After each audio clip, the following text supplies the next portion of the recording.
YouGarden TV. So a few things you might need to know. If you spend over £40, you get free delivery. You do. That does make a difference, so do bear that in mind. If you don't spend over £40, you'll only pay one postage. Whatever the most expensive postage is, it's on the biggest item, the heaviest. Yep. That would cover the postage for your entire order. But, Bex, what do you bring here? I've got the free gift. So every time you make a purchase with YGTV, we actually put in a free gift into your order. Now, there is something that you need to do in order to make that happen. There's a little code that's come up on the screen just there, YGTV 0424. Is that correct? No. I think it's changed this week. That's last week's. 0524. We'll get that updated. So yes. YGTV 0524. We're That's on how it. quick it happens. There you go. When you enter that code into your basket, we will automatically enter this into your shopping basket. Now, this is our summer flowering bulb collection. There are 150 mixed bulbs in here, and we have previously sold this at £19.98. We will sell it again at £19.98. So a free gift worth nearly £20. Sure. And these are kind of spring summer flowers. So we've just seen the anemones. You've got the alliums there as well, which are absolutely stunning. You've also got muscari,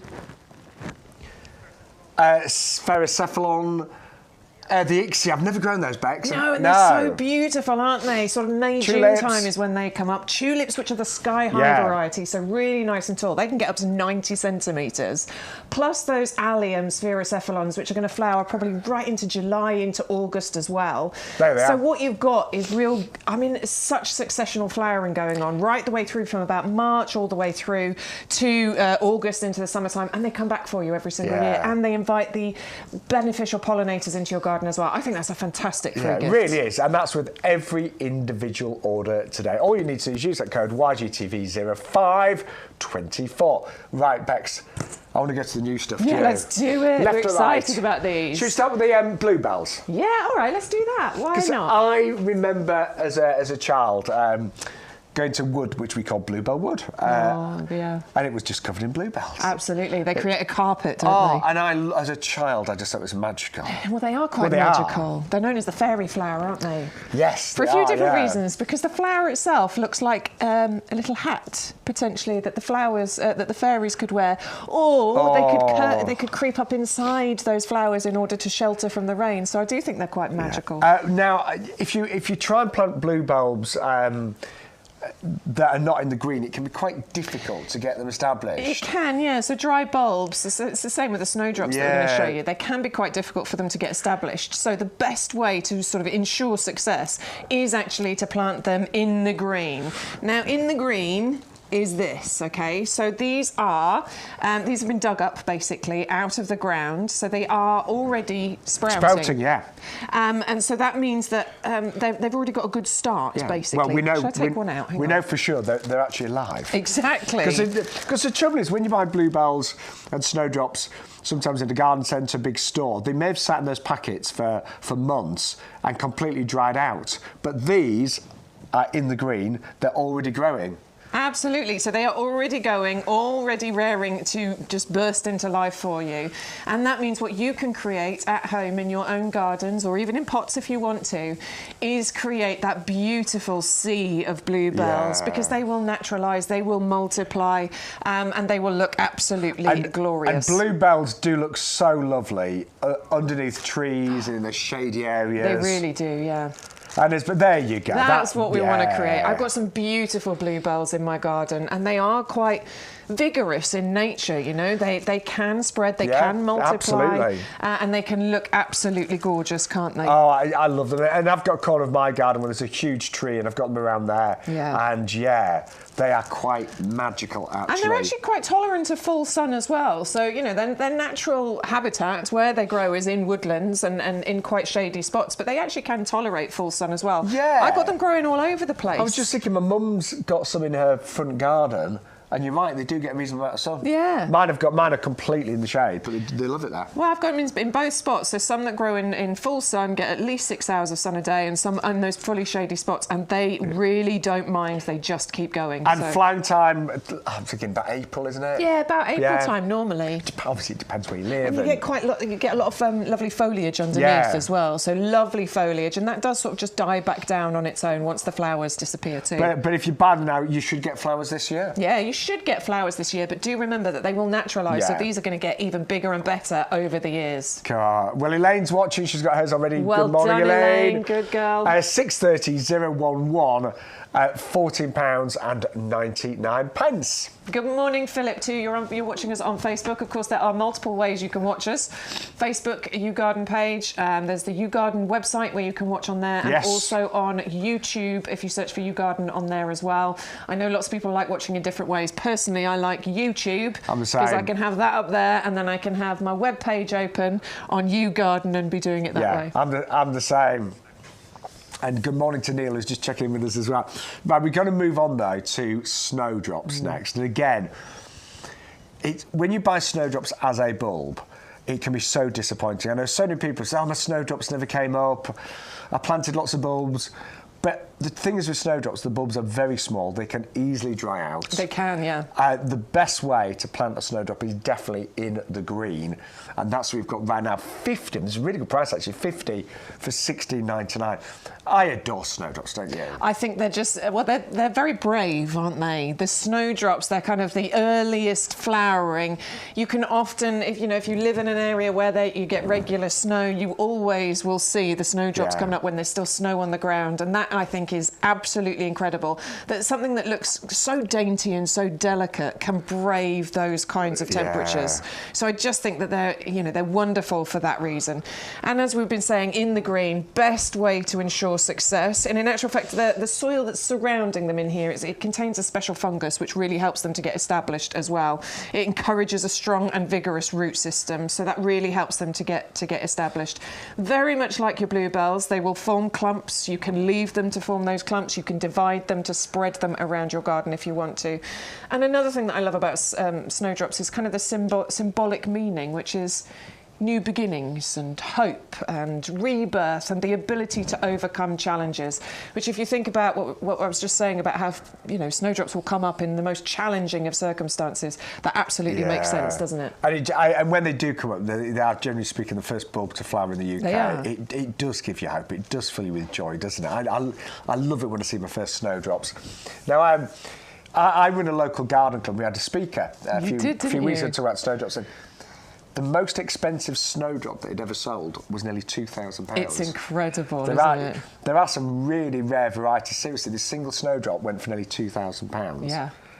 You're going to look after that one, aren't you? Yes. Make sure that but there's planted thousands of different varieties, actually. But these are one of the most popular, one of the easiest to grow, particularly if you get them in the green.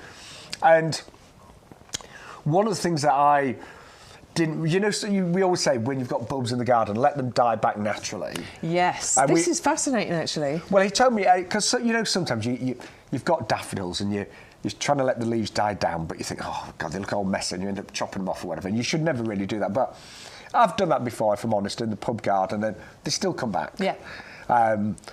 With snowdrops, if you actually chop a snowdrop off, it will probably die, because the bulb, by the time it's flowered, has given every bit of energy. Exactly. There's nothing left. So what it needs is for that to die back down into the bulb to give energy back to the bulb in order for it to reflower. Yeah. So if you chop it off, you've killed the bulb. So even if you've got snowdrops in lawns and things, never ever chop all the leaves off, because the chances are you would kill that snowdrop bulb.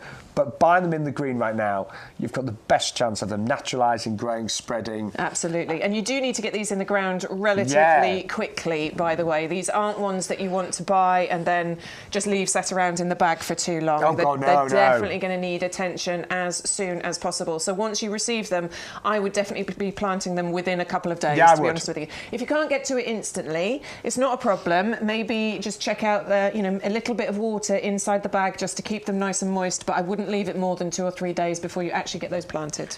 But if you haven't got snowdrops, now is your chance. And it really is the best way of planting them right now in the green. 630-009, 50 bulbs with a £5 saving at just $16.99. Right, now one of my favourite summer bedding plants of all time is the American Jumbo Fuchsia collection, and we have got them today at $11.99. Now it is a pre-order. It is, yes. But you can reserve yours right now. And have you ever grown these, Bex? I've grown fuchsias, but I don't think I've done the Jumbo Fuchsia collection. Fuchsias are a must-have. I grow fuchsias every year, but I haven't done this particular collection, so I might put my pre-order in. You should honestly get them, because the size of the flowers, they are literally huge on these. Yeah. They are spectacular. And what I love about fuchsias in general is that they will tolerate a fairly shady area. They will, so they're quite tolerant of a few. Yeah. I put them in my begonia category, actually, because begonias, we're coming on to those in a second, they're tolerant of weathers, sun, part shade, it really doesn't matter.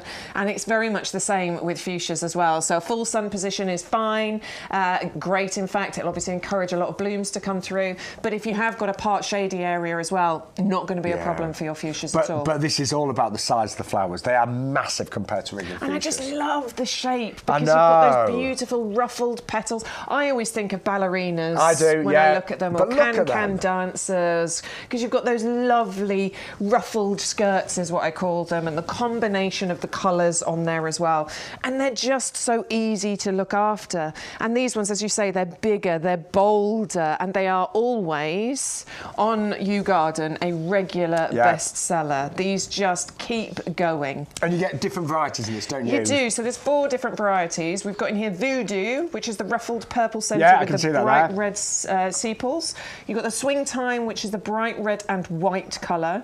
We've got Bella Rosella, which is the sort of tussled deep pink petals, and the Deep Purple, which is the real rich purple with the hint of magenta on them as well. I mean, stunning varieties. So 4 varieties, 3 of each. Wow. What I will say about fuchsias, yes, they'll tolerate relatively quite a lot of shade as well as sun, but they do need a lot of feeding. So make sure when they start to bud and flower, you really feed them. They're very hungry, aren't they? Fuchsias? Very hungry plants, yes. And ones that you need to start off indoors, by the way. So don't plant them out as soon as, but do get them and get them started off, because obviously that will give you the earliest and best flowering displays from your fuchsias.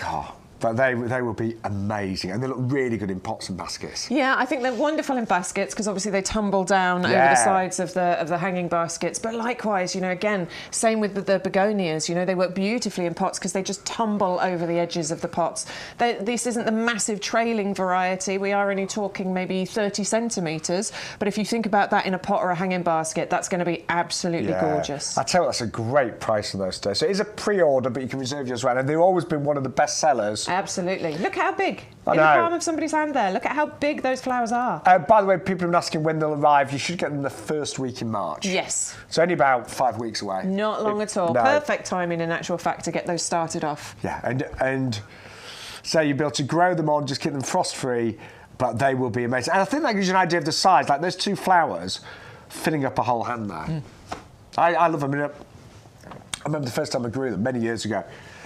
I thought, are the flowers really going to be that big? But they are. They're great. I remember the first baskets I did was at the back of my house, and it was fairly shady, and they just look spectacular. Yeah, they do, don't they? Yeah. I always grow them. So get yours today, get your pre-order in, and you get them in about 5 weeks' time. Yeah, and they look great in a mixed hanging basket as well, particularly if you've got any of our easy fill hanging baskets. I use the easy fill hanging baskets, and I love to mix the fuchsias in with other, flowering plants in there. Really pretty. Oh, I feel happy just looking at this. I know, I do. Do you know what? Summer's on the way, isn't it? Spring and summer is just around the corner. It's such an exciting time. Yes. We've nearly made it through January now. It's 1st of Feb tomorrow, isn't it? I was going to say, it's the last day, isn't it? Yeah. Last day of January today. Sorry, January. We're sorry to say goodbye to you. No, we're happy. Bye-bye. Yeah. I mean, you try and enjoy every month, but January's a tough one, isn't it? It's a hard one. Yeah. February's a lot better because it's a shorter month. And then March, I love March, don't you? Best time. Yeah, and that's when they'll arrive, by the way. Right, going to move on to some begonias now. Now, this is a new variety for today. 10 tubers for 9.99. If you double up, you can go for an extra 10, so you get 20 for 14.98. And we were talking about begonias the other week, Bex, when we said a lot of varieties are not particularly fragrant. No. But these are. Well, I find on begonias, generally the foliage is quite fragrant. It's got a begonia smell to it, but the flowers not so much. But the begonias with your heaven scent, each one of these has a different fragrance, and that can range. It can be a more citrusy flavour or a more rose-like flavour.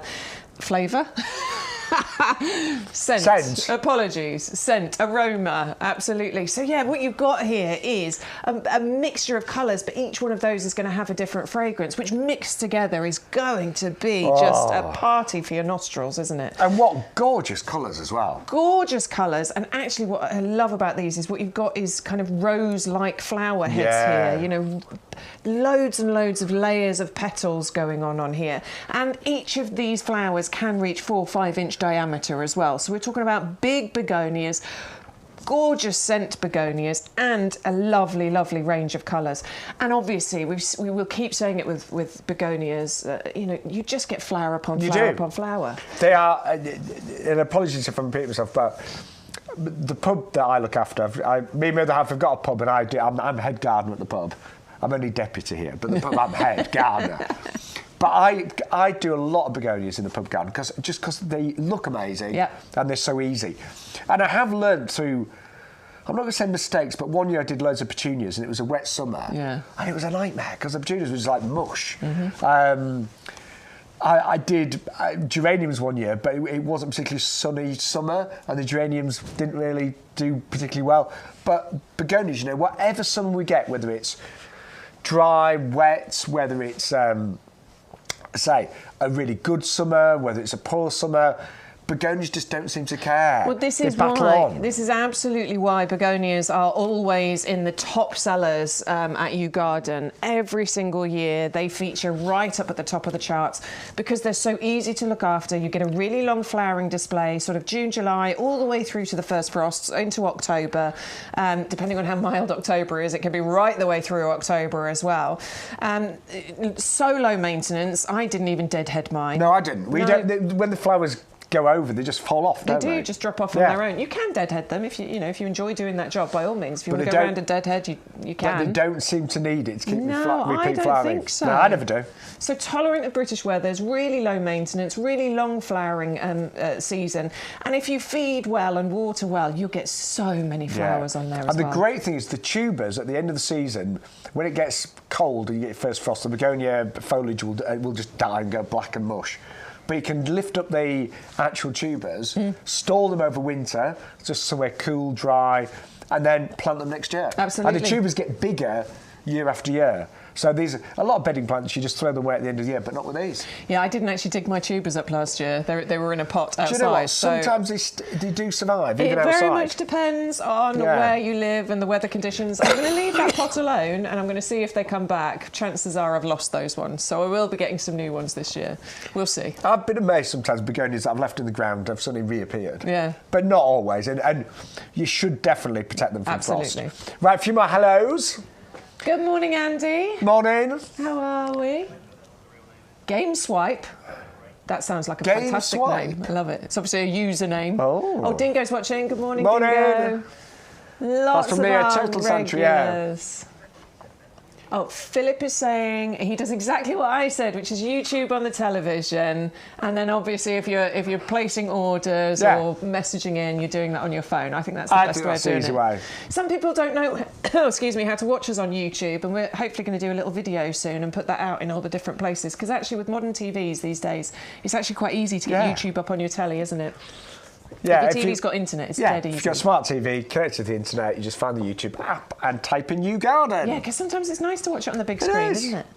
Although on the big screen, I mean, you see everything, It's fine. We're not watching it, so it's fine. Don't worry about it. I know, I watched a bit of the show the other day. I was like, oh, that was a close-up and a half. Anyway, if you want to be part of the show, you can email the Plot and Shed, ygtv@yougarden.com. You can also chat on YouTube and on Facebook as well. Yeah, send us your messages. And the best way, if you want to send us any pictures Stu tells us the best way to send pictures is on that email Yes. address, ygtv@yougarden.com. And we love getting your pictures. It doesn't matter whether it's relevant to the products that we've got on the show. We just love seeing your gardens. Now, I know Graham sent some pictures in last week and we were very impressed, and apparently sent some more. Oh, did he? Can we see him now?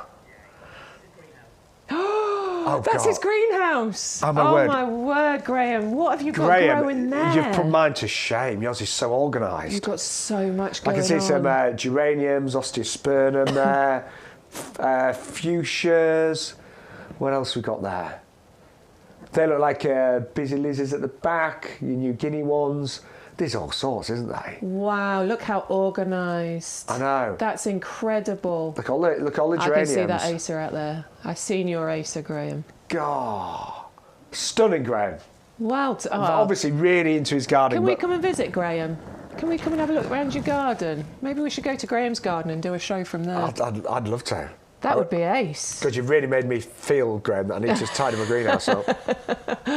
Wow, what is that? That looks lovely. There's all the fuchsias. There's the fuchsias going. Loads more geraniums. Some lovely. Look at the foliage on got to say, some lovely varieties there. And I'm assuming a lot of those are probably cuttings. Looks like it. Couldn't it? Yeah. Or maybe there were plug plants that he's grown on, a bit of both. But thank you, Graham, for that. That's really inspiration. Impressive. Lovely. So remember, if you want to send in any pictures, say hello. It's ygtv@yougarden.com. Yes. Right, we better move on because... Oh, hang on. We've missed an important picture. We've got to go back. We're in suspense now. We're going to keep you in suspense. I don't know. What is it? He's not telling us. I know. He's just staying quiet. Oh, his garden helper. Graham's got a garden helper. Is it a dog? Is it a cat? Morning! Look at Cooper. Oh, he's beautiful. Oh. I love him, Graham. Oh. He would play beautifully with my lovely little Otis. But thank you for that, Graham. Thank you so much. Right. Dog pictures are always going to make me happy. Yeah, I love dogs and cats, so pretty much all animals. Pictures, we're happy to see those too. Right, really important, because I know the shows are beginning to get busier now. This is an absolute steal today. It is brand new. It's the Dahlia Cactus Mixed. 5 tubers for $12.99, but for an extra £1.99, you can get 10. And these are absolutely amazing. Do you know what? This year, Bex, we were talking about dahlias. We're both going to do quite a lot, aren't we? Yeah. Do you know? I think I'm gonna get the dahlias out. I did a few last year and got some lovely ones. They were all yellow though for some reason. I must have bought the yellow mix. But yeah, I'm definitely going to do more dahlias this year because dahlias just. They keep going, don't they? You get so many flowers and they flower for such a long time. They transition through the summer into the autumn. And each one of these will become a really big plant this year. Yeah. So lots of beautiful flowers, which you can, of course, cut. As you've just said, Bex, they take you from summer right into autumn. But look at the varieties in this one. So many beautiful varieties. Oh, my word, these are gorgeous. The colours, the kind of spiky-looking flowers on there. You get so many flowers that you can use them as cut flowers, so you can bring that beauty into your home. And we did learn last week, didn't we, with dahlias, you need to pick them when they are open. Yeah. Because they won't open once you've cut them. Like a lot of flowers, you pick them in bud and they'll open up in your home in water. These won't. So if you do pick them as a cut flower, make sure they're fully open before they come indoors. I don't do many cut flowers to bring indoors, so I've never really experienced that. Bex, yeah. Yeah. But again, I always think with dahlias, you do really want to keep them frost-free. Yes. Sometimes you leave them in the ground, you're lucky, and they come back. It's always a bit luck of the draw, but what a lot of people do, what I do with my dahlias, I start them off in pots at this time of the year. I'm opening it. In the greenhouse. I just want to show you this, because dahlia tubers... They're weird. They look really odd, don't they? I have to tell you, ours are quite big. Look at them. Yeah. Yeah, I mean, look at the size of it. Absolutely. That's massive, isn't it? But they do look really weird, don't they? That's what it looks like when you get these out of the bag, and that's what you're going to plant into the ground. Not too deep, you know, a couple of inches in the ground or in your pots where you're going to start them off. But that ugly thing, I know, is going to turn into this beautiful thing here. I mean, height-wise, it's going to go up to 34 inches. Yeah, so and nearly 3 foot. A good metre in height, yeah. Yeah. Yeah, this year. I know, they're really quite fast growing. You get loads of foliage on there. There's a couple of little tricks with dahlias. You might already know this if you've grown dahlias, but you do need to pinch them out, you know, once those buds, once they start growing and you get it's not the union, is it? But where you get a sprout of growth, you get like a V shape and then you get a little sprout of growth. You want to pinch that little bit out because what that encourages is, you know, a bushier plant, which is then going to give you even more flowers. And with this, you want as many flowers as you can possibly get. Now, we spoke to the head gardener. He said this is definitely one of the highlights of the show, and you are going to get, if you double up for an extra £1.99, you're going to get 10 of those for £14.98. Now, if you are new to the show, let's just show how easy it is to save money, because we like to save money, don't we? We do. So, this is the example basket that we've got for you right now, and a lot of you begin to shop. So we've put everything so far that we've seen in the basket. Yeah. So, but you notice the prices are not the same. So we've got fuchsias, snowdrops, bluebells, begonias, and the cactus. Yeah, when you double up, by the way, if it's a double up deal, you put 2 in your basket. If it's a buy one, get one free, you only put 1 in your basket. But with a double up deal, you put 2 in your basket. But we definitely don't want to pay £110, do we? So if you look right now, the delivery is £6.99 and the total is £109.92. But if you put in today's offer code, YGTV0424... So exciting, look at this. Right, what's it gone down? Oh, my word, that's a massive saving. Hang on. Nothing's changed. Oh, hang on, hang on. No, we need to try again. No, it hasn't. Sorry, I was looking at the 10:30. Oh, we've got a gremlin. Hang on, we'll fix it. Bear with us. I think it is we have a little gremlin. Because I saw it come and go. We'll come back. We will promise you it will absolutely work and we will be able to show you the massive savings that you will get, I promise you. I know. On YouGarden. I want to get my iPad now and try. We'll try it again. Bear with us. Bear with us. You're going to try it? I need to place an order. What I should probably tell you about is, while we're just fixing the gremlins, perhaps you are new to us, perhaps you're not a club member yet. We do actually have an amazing club that you can join, which will actually forget that, you know, those savings you can make by entering the code in, which we'll show you in a second. You can actually make additional savings by joining our club. It costs just £5 to join, and that lasts you then for the full 12 months. And what you will then get is an additional 10% off every plant and accessory order. You can get 5% discount off your outdoor living and gifts orders. You'll get £20 worth of YouGarden vouchers to use throughout the year as well. It breaks down as £5 every 3 months. You get that in your initial pack once that gets delivered out to you. So you can spend that. It's basically like cash back, isn't it? £20 cash back. And you're going to get your exclusive offers, competitions and expert advice. You'll see there's 2 boxes on the screen. There's a green box and a purple box. One says £5, one says £10. We recommend going for the £5 one.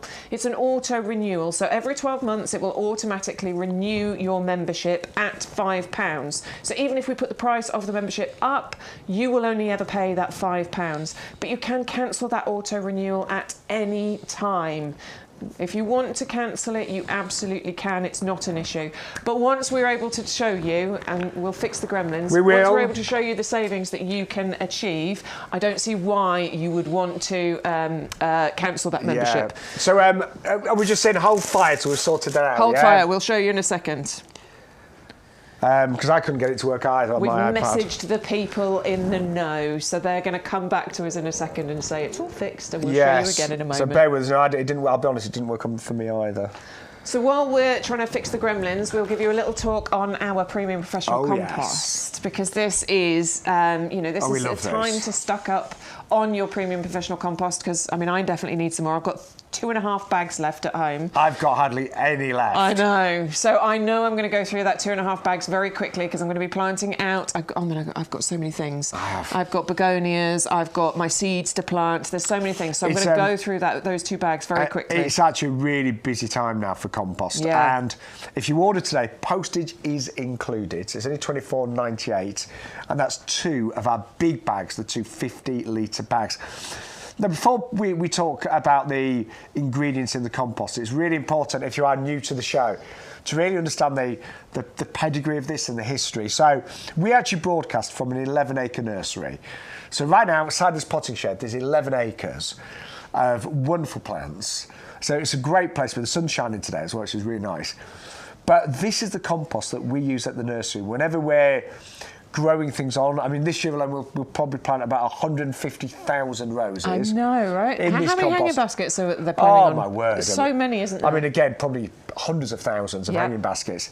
So it's the compost that we actually use on our commercial nursery. So that gives you an idea of the calibre of the compost. Absolutely. And for many years, it wasn't available to the public. It was only available here as a commercial product. Yeah, it's a trade secret. Yeah, but it just makes sense that everyone can now use this. So if you've never tried it before, we would absolutely love you to buy this for the first time today. But when we break down what's in it, the ingredients all make such sense, don't they? Yeah, they do. Really good sense. So all of this is, it's been designed and developed by, people in the know. It's scientifically backed to give you the right ingredients in the right quantities and the same quality every single time that you buy it. So if you're buying it for the first time now and then you don't buy it again for another 6 months, you can be assured that you're going to get the same quality each and every time. First of all, look at this gorgeous texture as I'm lifting it. Can you see there's no massive, great big lumps and chunks in here? And I've done it myself. I've bought, let's face it, cheaper compost. Definitely bought cheaper compost in the past. We never say we are the cheapest, though we will break down the value for you, and it does work out quite well. But that cheaper compost, it's just not as good. It smells dank. It's got really big lumps and chunks. I'm going to say, sometimes you find like whole bits of twig and that haven't been properly composted. Especially if you're planting fine things like seeds. Yeah, seeds, exactly. Definitely that can be an issue for you. But this is so well composted. And part of that texture is to do with these lovely composted wood fibres that you can see throughout this compost. That gives it this light, airy texture, which is really important when we think about roots getting in there, being able to grow and spread, reach for their nutrients and water that they need, but also form this really nice, tight, strong root structure. A strong root structure means bigger, better, healthier plants. A plant that's going to give you more flowers, longer flowering season. If it's any kind of fruit tree or plant, it's going to give you bigger bumper crops of fruit. It's so vitally important to have that healthy, strong root structure. So that's part of the texture, but we've also got amazing ingredients in here that will feed your plants. We have. So we have got 3 different types of peat, white and dark peats. Some of those are renewable as well, some things like these sphagnum moss peat. Yeah, absolutely. But as we said, we've got 3 different types in there. What we do, though, is we try to use the minimum amount of that peat in order to give you the best results. So obviously we know there are environmental concerns, so we have reduced that amount and then replaced it with other incredible ingredients like that composted wood fibre that helps with even water distribution, that helps to retain the moisture in the compost as well. Really important if you're thinking about pots and hanging baskets or, really hot summers that we will, fingers crossed, be getting this year. Yes, let's hope so. Let's hope so. We've also there's a slow release fertiliser in here, little green balls. There's loads of them. I'm just going to pick those 2 out. And they're brilliant because they will actually feed the plants for up to 6 months. Yeah, so it gives... you're still going to feed your plants, OK? You're still going to do your water-based feeding. We've got an amazing feed called Blooming Fast, and we're going to start doing that spring, summertime. But this is great because your plants can get hold of that as and when they need it. And it just gives you that, I think, reassurance that they are going to get that feed for up to 6 months. There's a wetting agent in here as well. And in its simplest terms, that wetting agent makes the water sticky.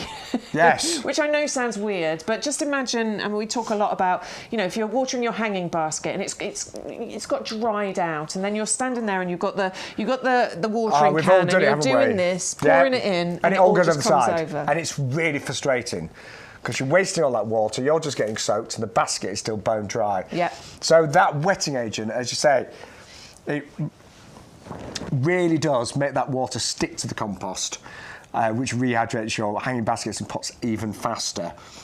There's also lime, yes. So most plants, not all, but most plants like their soil to be round about neutral, maybe just ever so slightly acidic. So there's actually a pH buffer in here, and that gives it the perfect pH for most plants. So the only plants that are not suitable for this compost are those that are like really acid conditions, so rhododendrons, camellias, things like that. I don't think we've got anything on the show today that requires that ericaceous compost. I don't think we've got anything today. So no, we haven't actually. Actually, everything that we are bringing you today is going to live beautifully in here. If you're planting seeds, it's going to work beautifully in here. We always say seeds through to trees and everything in between. Yeah, and even things that's what this has been designed for. Your houseplants as well. Oh, yeah. Oh, we've got loads of houseplants on the website. Yes, if you're interested in houseplants. But if your houseplants are looking a little bit sad right now, just have a think, when was the last time they were repotted? Yeah. How long have they been stuck in that little bit of compost in the pot? And now would be a really good time, actually, to repot them because, you know, most plants go into a dormancy over the winter period. We're just coming up to the spring. Yes. So actually repotting now, just before that active growth kind of starts happening, would be a really good time. Yeah, so if you do want to go for the compost, $24.98. Now, we are fixing the special offer code. We are. Apparently, it's being fixed. We're just waiting for it to go live on the website. We will give you an update as soon as that happens. Yes. So fill your basket. Just don't check out yet. We'll let you know when you can check out. So, because I know a lot of you placing orders, but just don't check out quite yet, and we will get that code fixed as soon as we can. Right. Free postage, remember? Yes, on orders over £40. Now we have. Oh, this is a great price on this mimosa, by the way. I know, and the mimosa. So we brought a mimosa last week, but it was a mimosa tree, and that was actually one of the very popular items from last week. So this time we are bringing you the flowering mimosa bush, which I quite like the idea of. And although it's a little bit smaller, it's in the 15 centimetre pot, it's a lot more affordable. But also mimosas can go really quickly, can't they? Yes. Really quickly. They actually do have a very fast growth rate. They can grow 2-3 feet just in a year, can't they? They respond quite well to pruning too. So if you do feel the need, obviously not now, but in future years, if you do feel the need to control the size that this gets to, you can prune it back quite happily, and it will bounce back. It will grow again very, very quickly. Right, now the exciting thing is the buds on here. Yeah, can you see how many there are? Almost. They're not far off coming out. Loads on this side, loads on this side. Oh, my word. And once those pop open, and that can be any time from now, really, that's the kind of display that we are talking about. It's going to cover this, I mean, it's beautiful foliage, by the way, lovely filigree, fern-like foliage, which is evergreen. But those flowers, those pom-poms of yellow, fuzzy-looking flowers are going to cover that evergreen filigree foliage, and it has a wonderful scent to it. It's incredible at inviting the pollinators into your garden as well, which is really important at that time of year. Bex. I love it. I definitely want one of these. Now, we do say with mimosa, they're hardy to about -5. About -5, so we want to look after this one a little bit. Yeah. And certainly because it's, you know, it's young, so it definitely wants a little bit of extra protection. And it can live in your conservatory. Because it depends where you live as well. Yeah. There's a huge difference between north and south. Absolutely. But yeah, hardy to -5. What it really wants is a really sunny spot, so south facing. Yeah. And well-drained soil. Yeah, because these originate from the Mediterranean. Yeah. You might see them in New Zealand, but so sunny but well-drained. Sunny but well-drained. If you haven't got a sunny spot, I would not try and shoehorn this, like I sometimes do, into a more shady spot. No. If I do get this one, it will go into a pot. It will go, because I've got a southwest-facing garden, so it will go against the wall of my house. That's where it'll live, because it's going to get the most sun. And it'll also get that lovely little little bit of protection from being close to the house as well. So I think that would be the ideal spot for the mimosa bush in my garden, and I live not far from here. So obviously look at where you live in the country and, you know, accommodate your mimosa bush. But please do add that one to your basket, because the one last week was very popular. We expect this one to go the same way. And this is even more affordable. It's under £20. Absolutely. They are amazing. So I ordered a couple last week and I just can't wait to get them in the garden. Well, if you're a club member, you're going to save nearly £2 on that. Yes, you are. And if you've got one of your vouchers to spend, you know, your £5 vouchers that you get from being a club member. One, actually. I'm sure I've got one to spend. Then you could get this home for... I mean, way more affordable. That would be amazing. So get that one in your basket. It's an absolute winner. The foliage is delightful. The flowers are amazing. I mean, honestly, when these come into flower, and it's always very early spring, they just create this cloud of yellow. And such a sweet scent that you get from it as well. A really gorgeous sweet scent. And they really are like, we call them like little yellow pom-poms. They really are, aren't they? Yeah, they're gorgeous. And you get hundreds, if not thousands of them. Okay, that's going on my list. Yeah. I've just sold it to myself. I love it. Yeah. It has the Royal Horticultural Society Award of Garden Merit as well, by the way. So, you know, and if you... I started looking into the Award of Garden Merit and how it's done.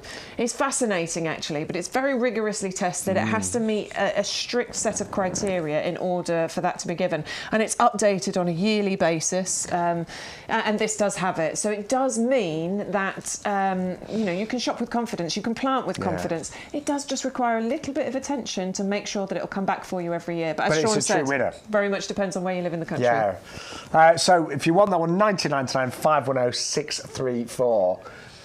Now we're going to move on now to the most stunning pampas. So I've just seen look at the size the price of this. Yeah. Because this is a big one. It's a Cortadera pink pampas. $16.99. I love it. And this is really well established, isn't it? So well established. Look at how many we're getting coming out of that pot there. All of the foliage. In fact, you can see where it's been sort of cut down, I think. Yeah, look, you can see where it's been cut down in the past, but you've got that, you know, new growth and everything coming out of here. We adore pampas, and particularly the pink pampas, because this is the queen of the ornamental grasses. God. Grasses are just, I mean, they went out of fashion for a little while, but they're coming back into fashion, and I think it's because, well, they just offer you so much in your garden, don't they? They're quite easy to look after. Well, pampas is incredibly easy, actually. So as long as it's in like a nice sunny spot, and this will grow big. This is a full-size pampas, so, and they're actually quite fast-growing as well. So this could even be 2 metres by 2 metres. The plumes on here are pink, and that's what makes this really stand out. I mean, look at those. Do you know, amazing. We've talked about it a lot because we have brought pampas grasses, you know, at the end of last year and stuff. And I've been looking for a pink pampas, and there's loads around here. You know, we're in Lincolnshire, and there's loads of pampas grasses here. I think they grow really well. I mean, anywhere, coastal regions in particular, these work really well. But I have never seen a pink pampas growing anywhere. I've got one in my garden. Well, we both bought them last year, but we got the small ones. Well, you bought it and gave me one, so thank you very much. It's a pleasure. But ours will take a few years to get this to this kind of size. This is already really well established. It's gorgeous. And I've got a big pampas in my garden. It's been there about 3 years. And when all the plumes started to form in late summer, they're just magnificent. This one does need space, as I say. So it does. Will grow maybe 2 metres, maybe even more. So give it room. But the fact that it's evergreen as well, pampas look great all year round. And they're totally hardy as well. Totally, yeah. So this has our winter hardy stamp seal of approval, which means that it also comes with an incredible guarantee as well. It's a lifetime guarantee, which I just think is amazing that we offer that lifetime guarantee on plants that are winter hardy.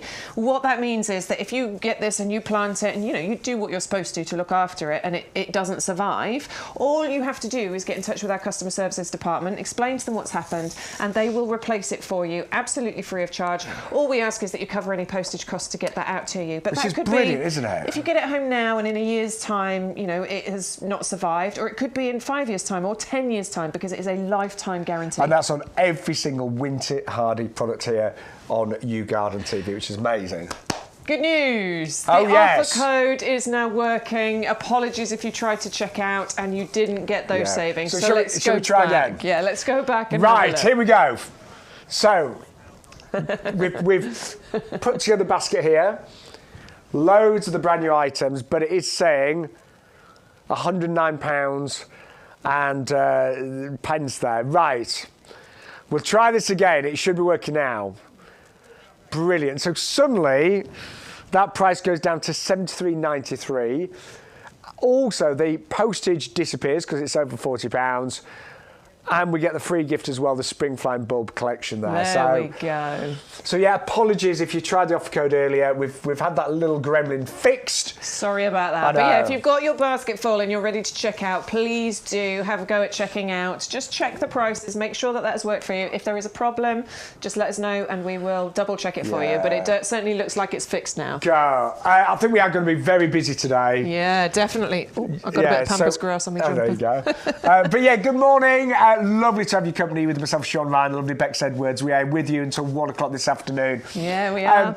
If you ever want to find out what we're up to in our gardens and everything else, you can follow us on social media. I am Shaun Ryan, presenter and plant man, on Facebook and on Instagram. And I tend to I'll tell you what I'm doing in the garden, but also let you know what shows are coming up. Yeah, because regulars, you'll know this, but we are getting lots of new viewers at the moment. So for those that are new, we are partnered with QVC, yes, we big are. shopping channel. So we broadcast from our potting shed on a weekly basis. We do Wednesday 10 o'clock to 1. Thursday 10 till 1 and Sunday 10 till 2 currently. Yes. But also we do some shows, don't we, on QVC? Yeah. You were there on Monday, weren't you? I was there Monday. I'm also there tomorrow as well.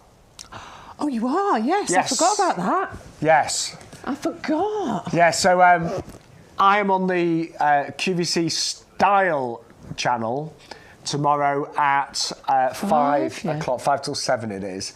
And that's on Freeview 37. So lovely. So yeah, you can watch there as well. It's always different, products and offers and things like that. So it's well worth tuning in to both if you can. And actually on the QVC Style channel, we tend to have quite a bit of time to talk and give you hints and tips. Yeah, and you can share pictures, which we love. So if you could tune in to QVC tomorrow evening, QVC Style on Freeview 37, you will find me there. And then you're in the potting shed tomorrow, aren't you? I am in the potting shed. I've got Joe with me. He's come and filled in for Shaun in the past, and he's been away in Italy, so he's coming back.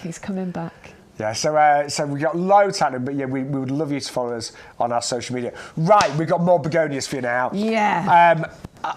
I love begonias. As I said earlier, they are my favourite. These are the Belgium trailing giant begonias, $6.99 for 10.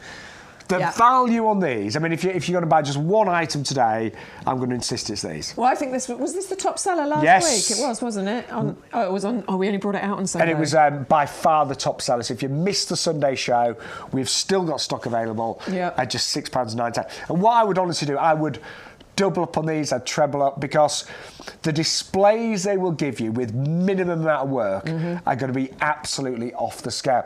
And I love the colour combination on this. Is a really lovely mixture, it's isn't it? It's an absolutely glorious colour combination. You've got single colour, you've got double colour, bi-colours in there. The colours are fantastic. But what you get with these are giant begonias. We are talking about massive flowers here. And they're Belgian begonias. Why Belgian? What's important with that? Well, the Belgians do it best, basically. Yes. So these come to us from world-renowned breeders. I messed that up last week as well. The world-renowned breeder Arnold van Petegem, who spent his entire life basically breeding these. And the reason he put so much work and effort and energy into them was to give you bigger blooms, longer flowering displays, more tolerant to British summer weathers, which begonias are anyway, but these are even more tolerant. The upright ones stay upright, even when they're heavy with rain. So you've got real pedigree and incredible breeding behind these particular Can I ones. open these up? Yeah, do it. I'll just show you. So, because they can be quite confusing, I think, begonia tubers. What you have to do, I always think you have to give them a little bit of a feel in your hand, because sometimes you look at them and you're not quite sure, but... That one's nice and obvious, This is obvious. Yeah. So you plant them with the convex side, so the rounded side, like that's the bottom. Shape, isn't it? And then you see the centre is concave, so you can just see that is the top of the begonia. And what you want to do, you need to get them frost free, but you can start them now, and you want to very shallowly plant them. So I normally put them in a seed tray with about 1 inch compost and then just sprinkle a bit over the top, get them started, and all the shoots, that's the bottom. Yeah, see that one, I just dug that one out because that one just looked a little bit more confusing. So give it a little feel. Actually, I think that's the bottom. What do you think?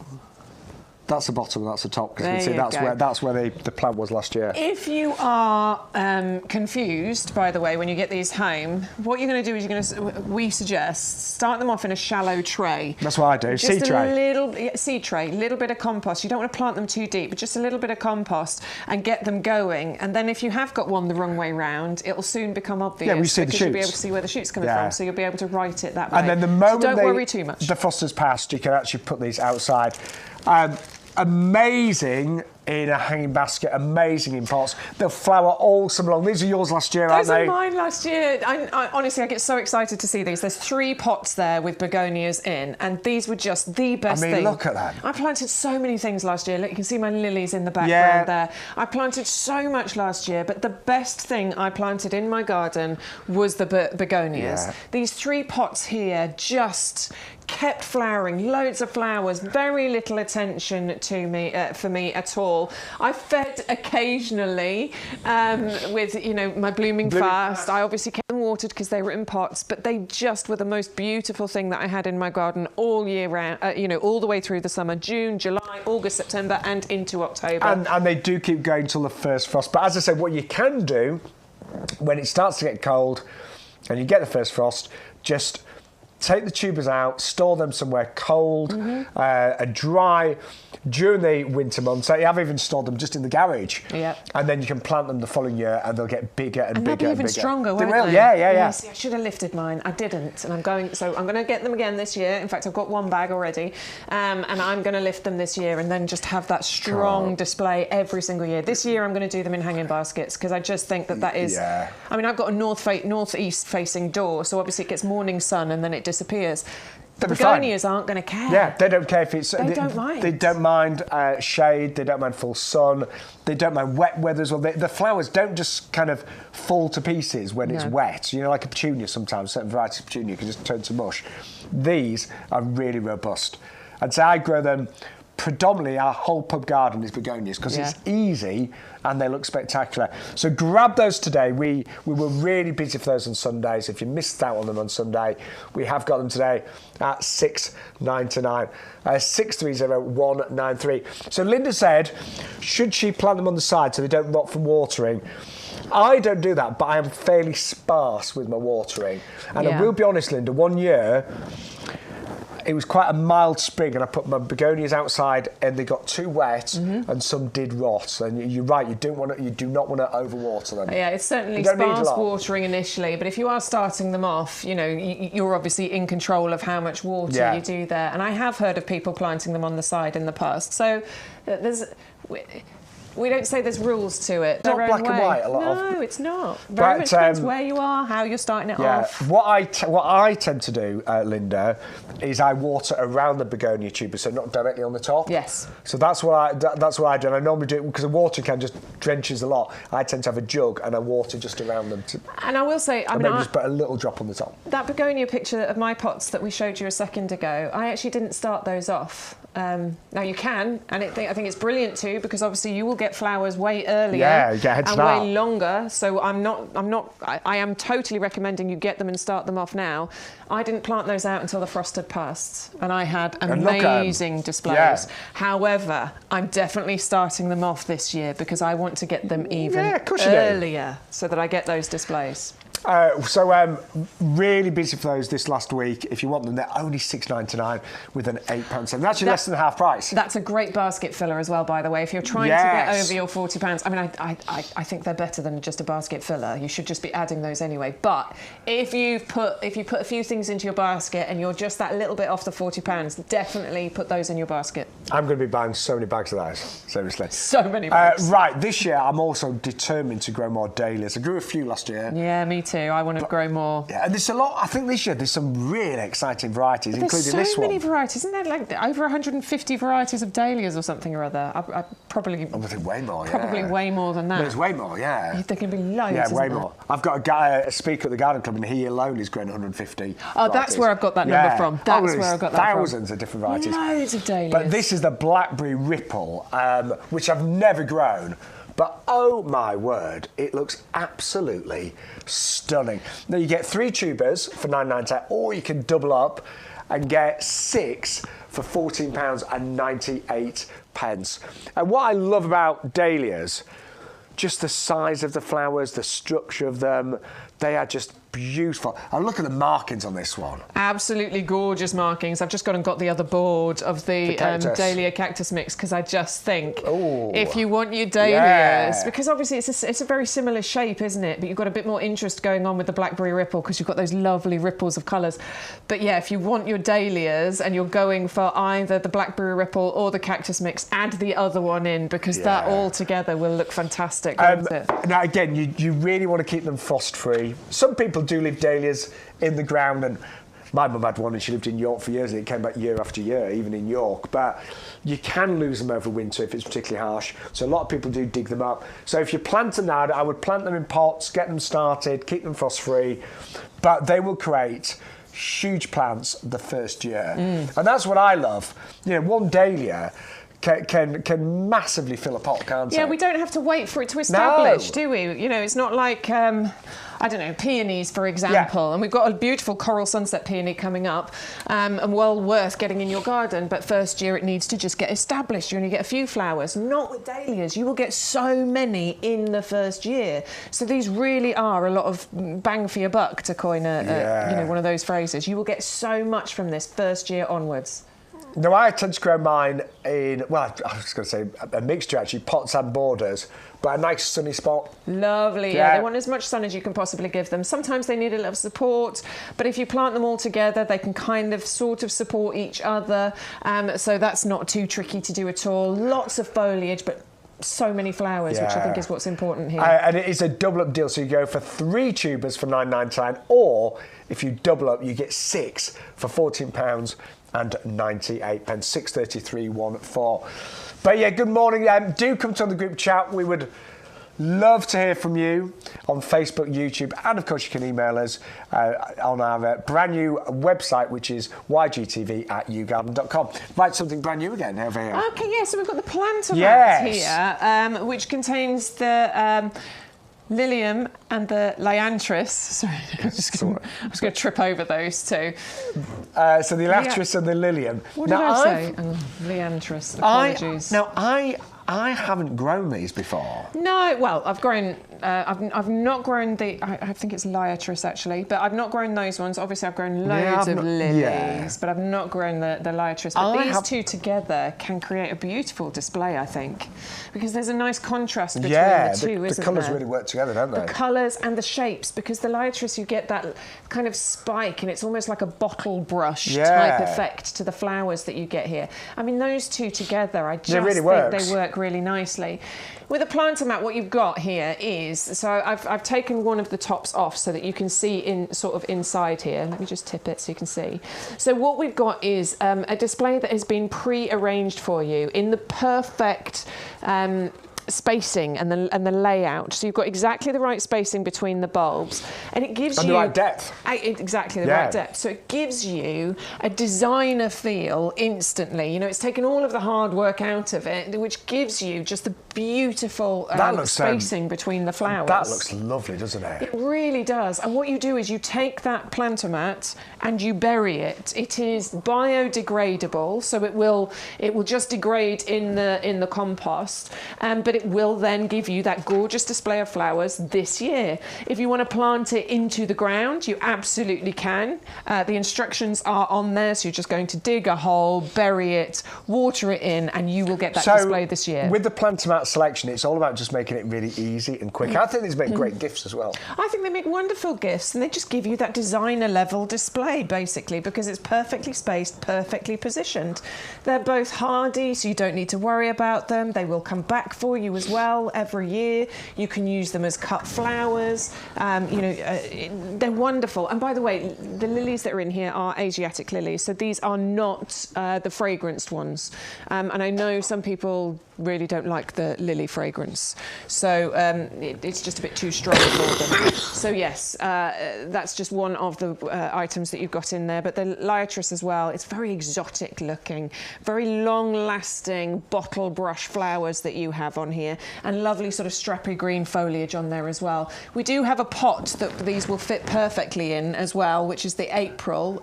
Which is on our website. It's on our website, which you can get if you want to, but it's up to you how you want to do it. If you want to plant them into pots, into borders, you absolutely can. And look, your step-by-step instructions are there. I mean, it's easy. It's 1, 2, 3, isn't it? 4.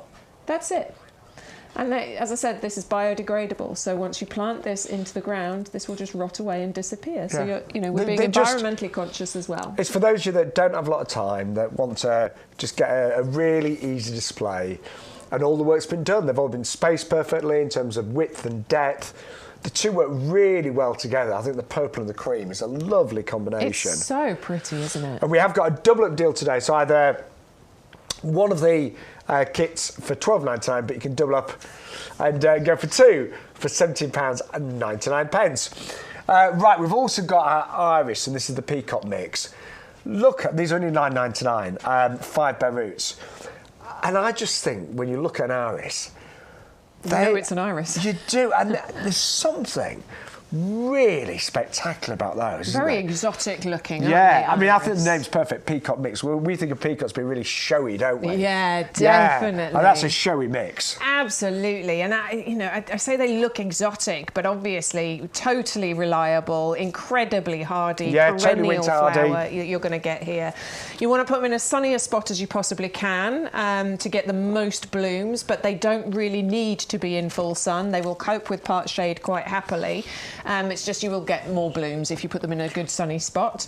Excellent as a cut flower because they have really nice, strong, kind of upright stems, which they can get quite tall as well. We are talking 70, 90 centimetres in height here. So they're really, really tall and beautiful as a cut flower. And actually, I know irises don't mind a kind of boggy spot as well. So you've got an area, I mean, you often find them by ponds and things like that. So if you've got an area that's a little bit damp in general, your irises will be absolutely fine there. Very tolerant of wet soils, absolutely. Yeah. And look at those. I know you actually get 5 bare roots. And the great thing with all our bare roots, I'm just going to show you these. They all come with full planting instructions. So again, you've got there, it's only the height's about 3 foot, I'm thinking, about 3 foot. Yep. Planting depth, 4 to 6 inches. I always, when I'm planting bare roots, I always give them a good soak, don't you? Always. Any bare root, no matter what it is, just soak it, because basically it's dormant, it's fast asleep, it's kept in cold store. By soaking it, you're giving it a good drink and just waking it up. Well, I can actually see there's a little bit. They've got some sprouts on them. Yeah, look. Well, as soon as we take them out of the cold storage, they're kept in a slightly damp soil. Can you see? Yeah. Because hours have come out of the cold, they've been outside where it's a bit warm, and they're already beginning to burst into life. It starts to wake them up, but by giving them that drink, it really does then wake them up entirely. And value-wise, they're working out £2 an iris. That is really good, isn't it? And they naturalise. They come back for you year after year after year. So these are they just keep giving for you as well. God. So we'll get flowers this year as well. I know we are getting a lot more viewers watching us right now on YouTube and on the website and on Facebook as well. So good morning to each and every one of you. Good morning. And don't forget you can buy anything across the website. But whatever you do, when you check out, always use our special offer code, which is YGTV0524. Yes. Right, we both love these. Geranium and the Potentilla Festival Mix next. Well, every time we bring these are incredibly popular. And I think the reason they're incredibly popular is that they They're so easy. Yeah. They're so easy to look after. They fill gaps in your borders. They don't mind a slightly shady position, and they're just true performers. Flower upon flower, aren't they? And I think deadhead mine at all last year. No, I didn't. I recommend you do, but I didn't, and they were brilliant. And I think sometimes, I mean, much as we all love gardening, I presume if you're watching the show, you've definitely got an interest in gardening. You don't want things to be too hard work. And these are not hard work. So you plant them as bare roots. They should definitely flower this year. But year after year, you'll get more and more blooms. And what I like about this particular mix, they do spread. So they'll easily fill in gaps. So although they'll grow upwards, they will spread and really create the most wonderful displays. And they don't mind sun, but a bit of shade is fine as well. Yeah, so I've got one in full shade. I've got one that's underplanted. What, full shade? Sorry, I've got one in full sun. Oh, right, and then I've got one in a part shady position, so it's underneath a plant, so it gets a little bit, but not. And they both do brilliantly. And as you say, if you want to fill some gaps in your borders, if you're looking at your borders and going, there's a gap there, this is the sort of thing that you would want to fill it with, because it gives you a flowering display from about May all the way through to October. I definitely had geraniums flowering right till the end of October because it was quite mild where we lived. So it just keeps going, and I don't have to do anything to it. No. I do recommend you deadhead. You'll get more flowers, but both Shaun and I, neither of us deadheaded our geraniums last year, and they just kept going. They did. And this is named well with the festival mix and that bright array of rainbow colours. And I remember, definitely having flowers. I'd say with me up to November until the first frost. Yeah. Fully winter hardy. They are herbaceous, so they will die down during the winter months, disappear underground, and then come back year after year after year, get bigger and bigger, and you can divide them as the years progress as well. But amazing values. Isn't that the best? 6 bare roots for £9.99. Yeah. That's what, £1.33? 30 something, yeah. Something like that. For a plant that'll come back for you year after year after year. Flower for ages, quite tolerant of, various different positions within the garden. Will live happily in a pot as well. Put it in a pot. Yeah. Could you imagine? Amazing value. Gorgeous. Right, just quickly, don't forget, we are into February tomorrow, so spring is just around the corner. Now we're going to go back to our pink pampas. And we've had some questions come in about this. Who was it that's messaged in? We're just going to check. But it's a question about the pH of the soil. Yes. Linda, will it change the colour? Will the pH of the soil change the colour of the plumes? I think it probably will. I'm going to be honest, I'm not sure about that one. Yeah, I can't answer with any full confidence. I mean, the pinkiness does vary, and I will tell you that. Sometimes you get really bright pink, sometimes a bit paler. I just know with other plants, definitely the pH will change. What was that one? Hydrangea, of course it does. Yeah, always, exactly. Yeah. So there's certain plants where it will change the colour of the flowers that you are getting. So I'm going to suggest that the answer is yes, but we are going to just do a little... We're just going to do a little research on that, check with our head gardener and see what he says, and we will get back to you. The other question was, when do we cut the stems? Oh, well, I know the answer that's to quite this one. interesting. Yes, go on, you can answer that. When you say stems, I'm presuming you mean the plumes. The plumes. So... You didn't cut yours, you left it too late, didn't you? Well, if you want to cut them and dry them, you want to do that before they go over. So I would say that's around about November time. Yes. It obviously depends on where you live. So, because a lot of people do take off the plumes, dry them out, you put them upside down, dry them for a month, and then you've got them forever. I left mine on, and because I wanted them to look really good throughout the winter. Yeah, and by the way, I'm still seeing loads of pampas grasses now. The plumes have been left on and they're still looking great. But they'll start to get a bit thinner and not look quite as good as when they did in the prime. And then you should actually cut them off in springtime before the new growth starts to appear. So end of February, early March, if you've left them on there. Because then you're cutting away something that you don't want the plant to put its energy into. No. So you're telling the plant, don't put your energy here, put your energy here, and then it'll send new plumes up. So mine have just gone over now. So in the next sort of like 4 weeks, I will take the old ones off. Yeah. So yes, but we need to check on the pH question. Yes, we will do that. Yes. Good question, actually. Yeah, it's a very good question. I love one that stumps us. I'm happy to get those. We can find out. Yes. We can learn. Because we've only just both bought the pink Pampers. Yes. I've just got the traditional one, which I love. Well, I've got the tiny Pamper, have you? I haven't got the baby Pamper. Oh, they're great. Apparently Philip's got the tiny Pamper. Right, let's just go back to our best-selling product of all time. It's our premium vegetable compost. I want to say hello to Dan, by the way, Daniel Tarquin. He's back in the chat. Yes. He's going to be coming and joining me in the potting shed at some point soon. Yeah. Alwyn's Dan there. saying how good my gilet looks today. It's warm today. I don't know what you got your gilet on for. It's quite cosy in here. You're still ill, aren't you? That's what it is. I'm a lot better. Honestly, I've had one of those coughs that have just gone on forever. But your husband's the same, isn't he? He is so ill still, bless him. Right, so Eddie, just quickly, this is our best-selling product here at YouGarden. It's our premium vegetable compost. $24.98 for 100 litres, 250-litre bags. If you're a club member, you will get 10% off this, so you'll save nearly £2.50 each and every time. And remember, this is the compost we use here in our nursery to grow our plants, to make up our ready-made hanging baskets, and it has to be the very, very best. So first of all, you've got 50% composted wood fibre, and that does give it the most incredible texture, doesn't it? Really does. Really light, airy texture, which, as we know, that's really important. It helps the roots to breathe. They need oxygen in order to form strong, healthy root structure. So that is all to do with that gorgeous texture that you get here. But that composted wood fibre also helps with the watering.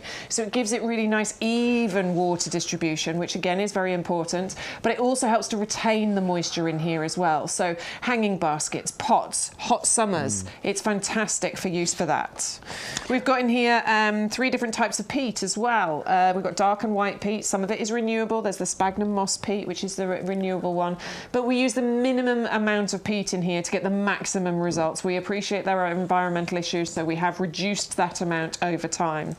You've also got in here the slow release fertiliser. So as you can see in Bex's hands there, you will find so many of these little green balls, and that will feed your plants for up to 6 months.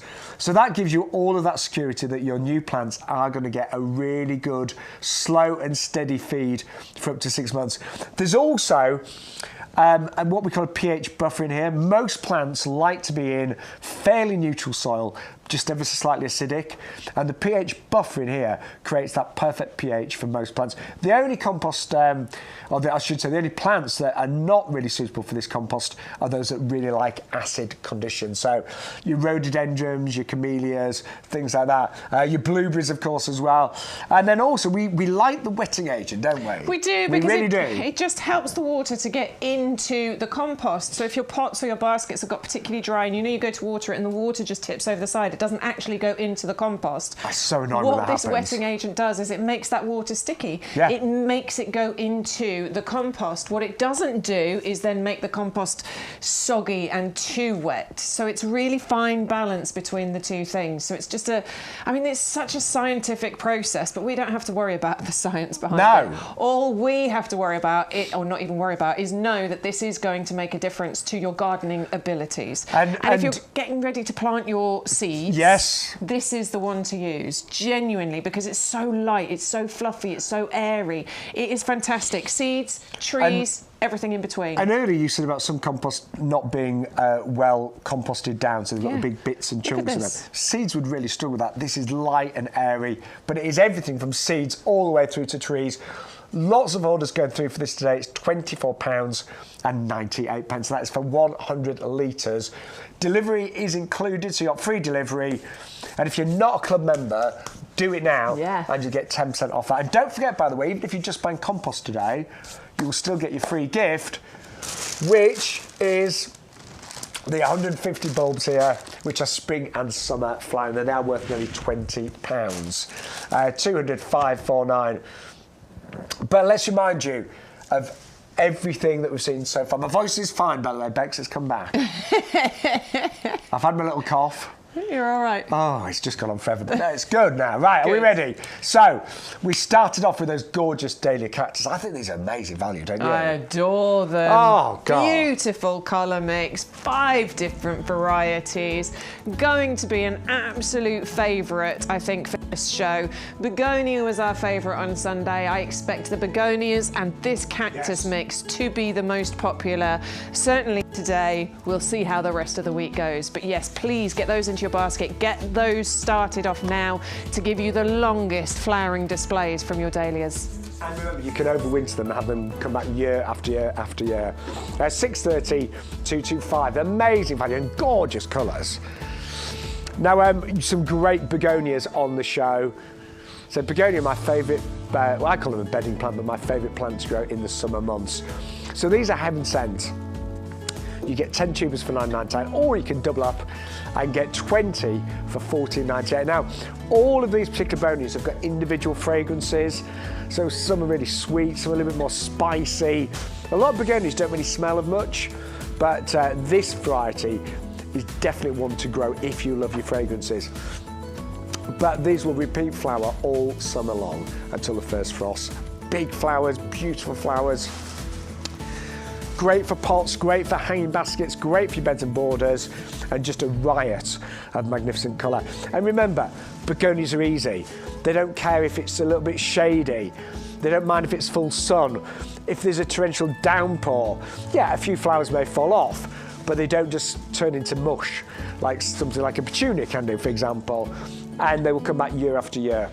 Now, also, one of the absolute highlights today is on pre-order, American jumbo fuchsias. Now, these will actually be dispatched in the first week of March, so around about 5 weeks' time, but you can reserve yours now.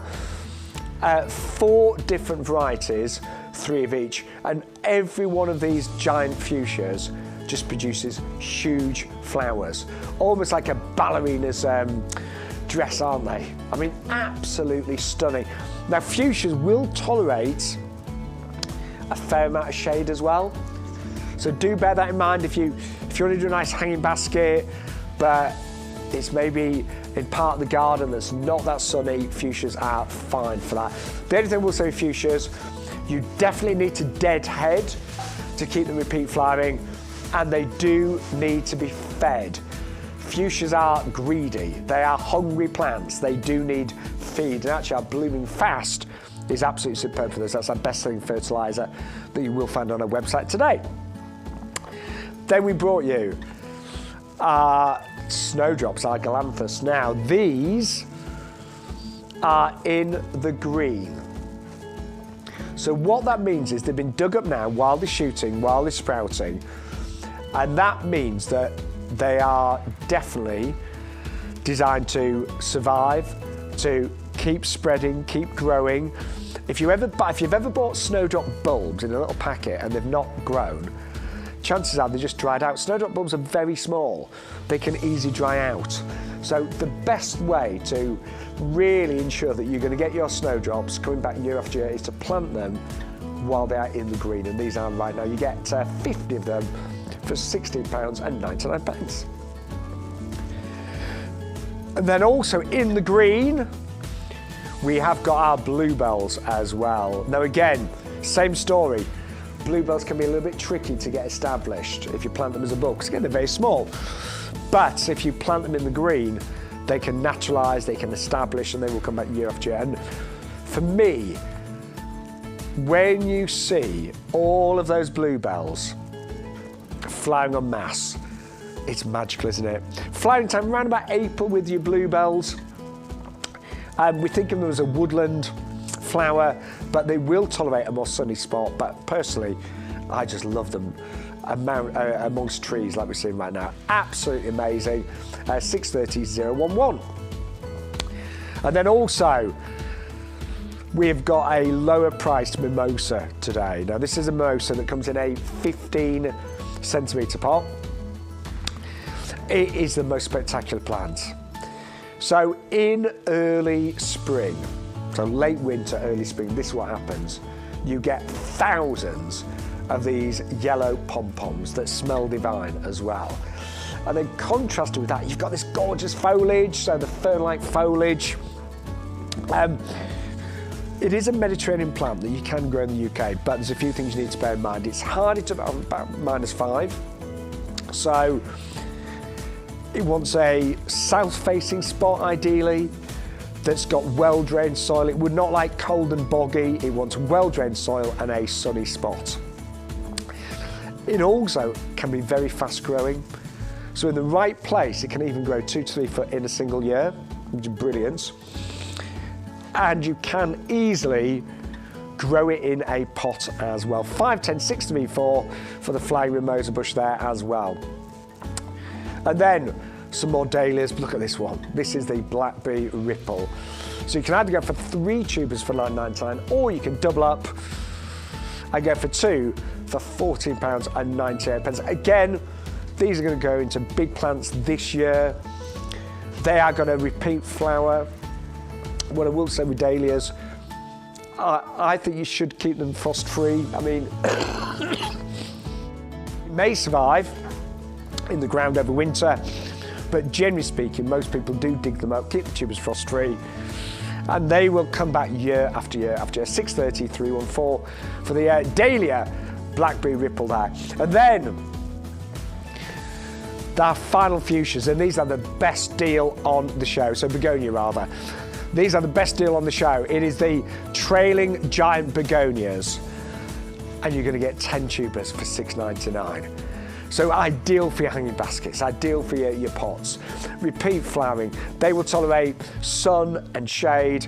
They don't mind if it's a wet summer or if it's a little bit on the dry side.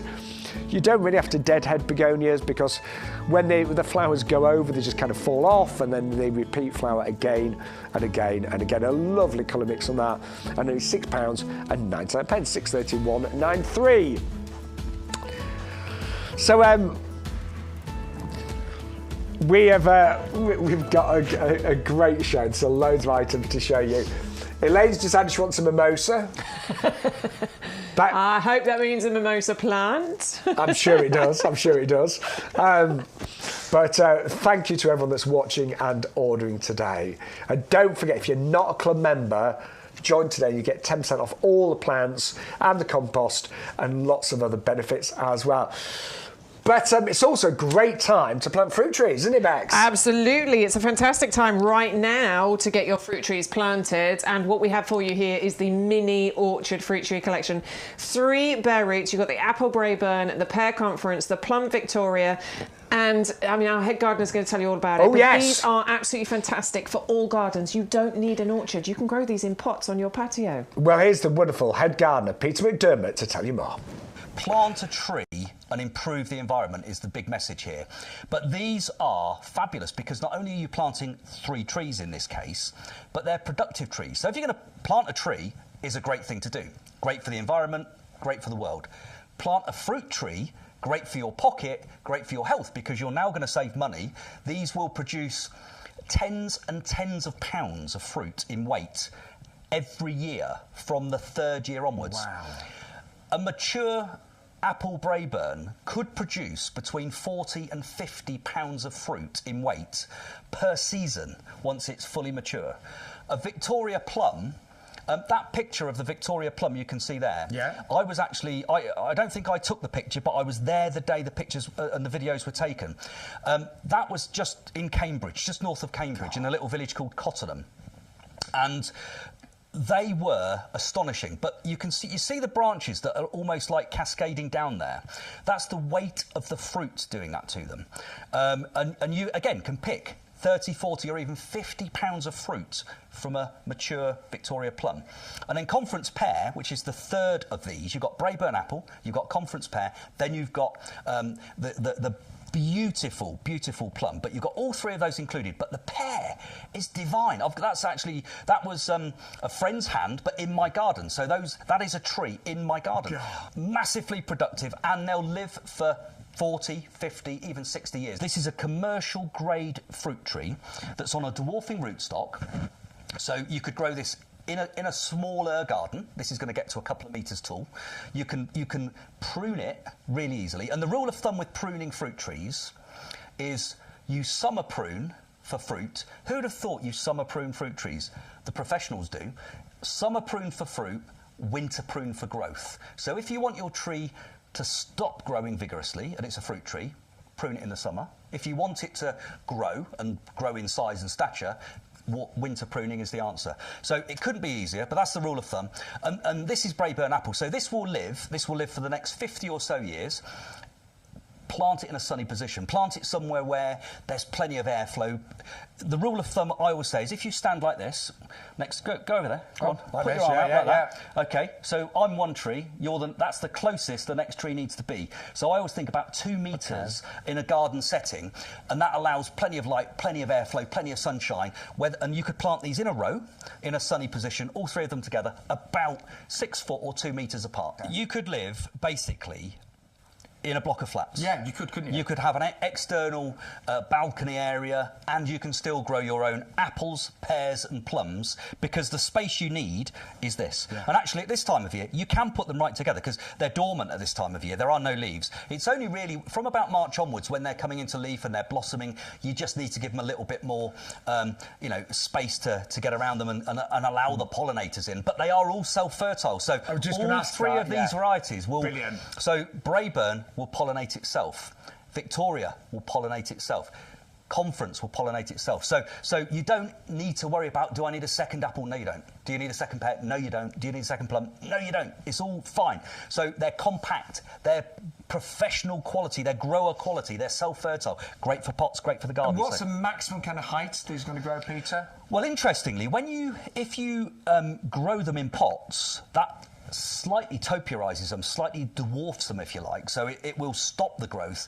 But left unchecked, they would eventually get to 2 metres, maybe 3 metres eventually. But that's not huge, though, not is it? really. No. But the way to stop that is just take out the leader. So this is the leader. This is known as the leader, this central stem, because what plants know up from down. They know what gravity is. Strange to think that, but they really do. So they have this thing called apical dominance. And apical dominance says there will always be one branch in any tree that is the leader. It's pointing to the sun, pointing to the sky, and opposing gravity. If you just get a pair of secateurs and at 45 degrees just take out the central leader, and then one of these other branches will eventually take over, and in 2 years do it again. And what happens when you take the leader out is you get all of this lovely feathering, all of these lovely side branches, and it's the side branches that give you the biggest crops of fruit. That's our wonderful head gardener there, the incredible Peter McDermott. He did get back to us about the pampas, by the way, so we'll update about that. We'll come back to that. Yes. But this table is all about your favourites, and lots of new items as well. And this Dahlia collection is a brand new cactus mixed. 5 tubers for $12.99, but for another £1.99 you can get 10 of these. And what I'm really pleased about, Dahlias kind of went out of fashion a little bit. They were big I remember them being really big in the 80s, and people would grow them in rows with stakes. Then they went out of fashion, and now they are really bang on trend. I don't know why they went out of fashion, to be honest with you. Don't. These are a staple, I think, because they're they're beautiful. They flower for ages. And I think one of the most important things about Dahlias actually is they transition. So they flower for you in the summertime. Around July time, they're going to start popping up for you, maybe a bit earlier if you get them started now, who knows, we'll see. But they keep going all the way through those summer months, July, August, September. But they will keep going into October and maybe even November as well. I definitely saw dahlias through November time.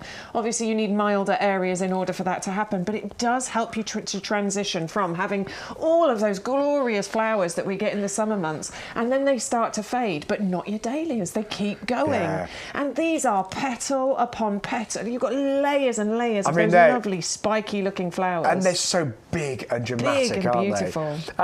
They look fabulous in beds and borders as well. I mean, when you look at the price, 10 of them for $14.98, they work about £1.50 each. Think about if you bought just a bedding plant.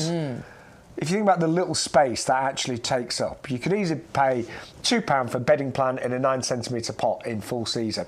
A Dahlia creates a massive display for such a small amount of money. And those varieties there, I mean, God, so many different colours, aren't they? So many colours, real rainbow. And I just think all of those mixed in together. What's your favourite, Bex? Do you know, I don't know if I can pick one. I mean, obviously, I really like, I like the bi-colour. just because there's a bit of extra interest with it being that bi-colour. But that beautiful kind of pure white that you've got on here with that lovely centre. I quite like the peachy one as well. Yeah, the mixture of them as well, I think, works really nicely. If you had a border of dahlias and all of those mixed in together, look amazing. And the number of cut flowers that you'll get from that throughout the season as well, you'll get so many vases full of dahlias to bring indoors. No, dahlias do grow quite tall as well. They do. They can get up to 1 metre in height. Yeah. And you get a lot of foliage at the bottom of a dahlia, and then these lovely sort of tall flowers coming out the top there as well. Yeah. And the more you cut, obviously, the more that's going to encourage more blooms to come through too. Cool. So you are going to get the double-up deal there, 10 of those tubes. You don't have to go for 10, but you might as well for another £1.99. It'd be silly not to get those to 5, wouldn't you? Go for it. And that is 630-225 for our cactus mix. Right, brand new begonias for you right now, and these are the Heaven Sent. And we were talking, a lot of begonias are not really known for their fragrance. Some are, but these really are, aren't they? Really fragrance-filled, these. And the beautiful thing about these is that you get a variety of colours, and each of the colours actually has its own unique scent going on. The scents of a begonia can range from a more citrusy fragrance to a more sweet kind of rose fragrance, and you know, everything in between.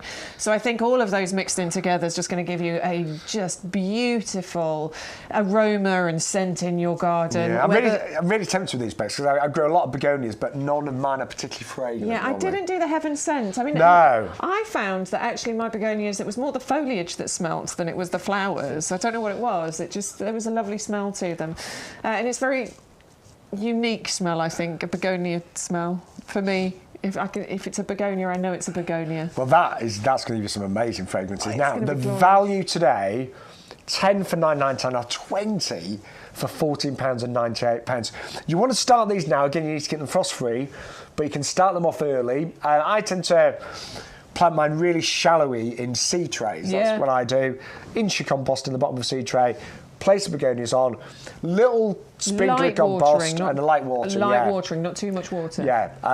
And then put them somewhere sunny, somewhere warm, bright. Let them do their thing. They'll start to see the sprouts coming up. Yeah. And then once you know the frosts have passed, you can plant them out in your beds, your borders, your pots or whatever. And they will flower all summer long. Generally end of May is certainly in our area. About end of May normally is where I'm looking. They always say that, but I risk it sometimes. Do you? Yeah. Oh, well, I did last year. To my peril. I mean, that's a golden rule, is it? My mum was telling me off last year because I was like, oh, I've planted them out. She's like, it's the middle of April. You shouldn't be doing that yet. I know.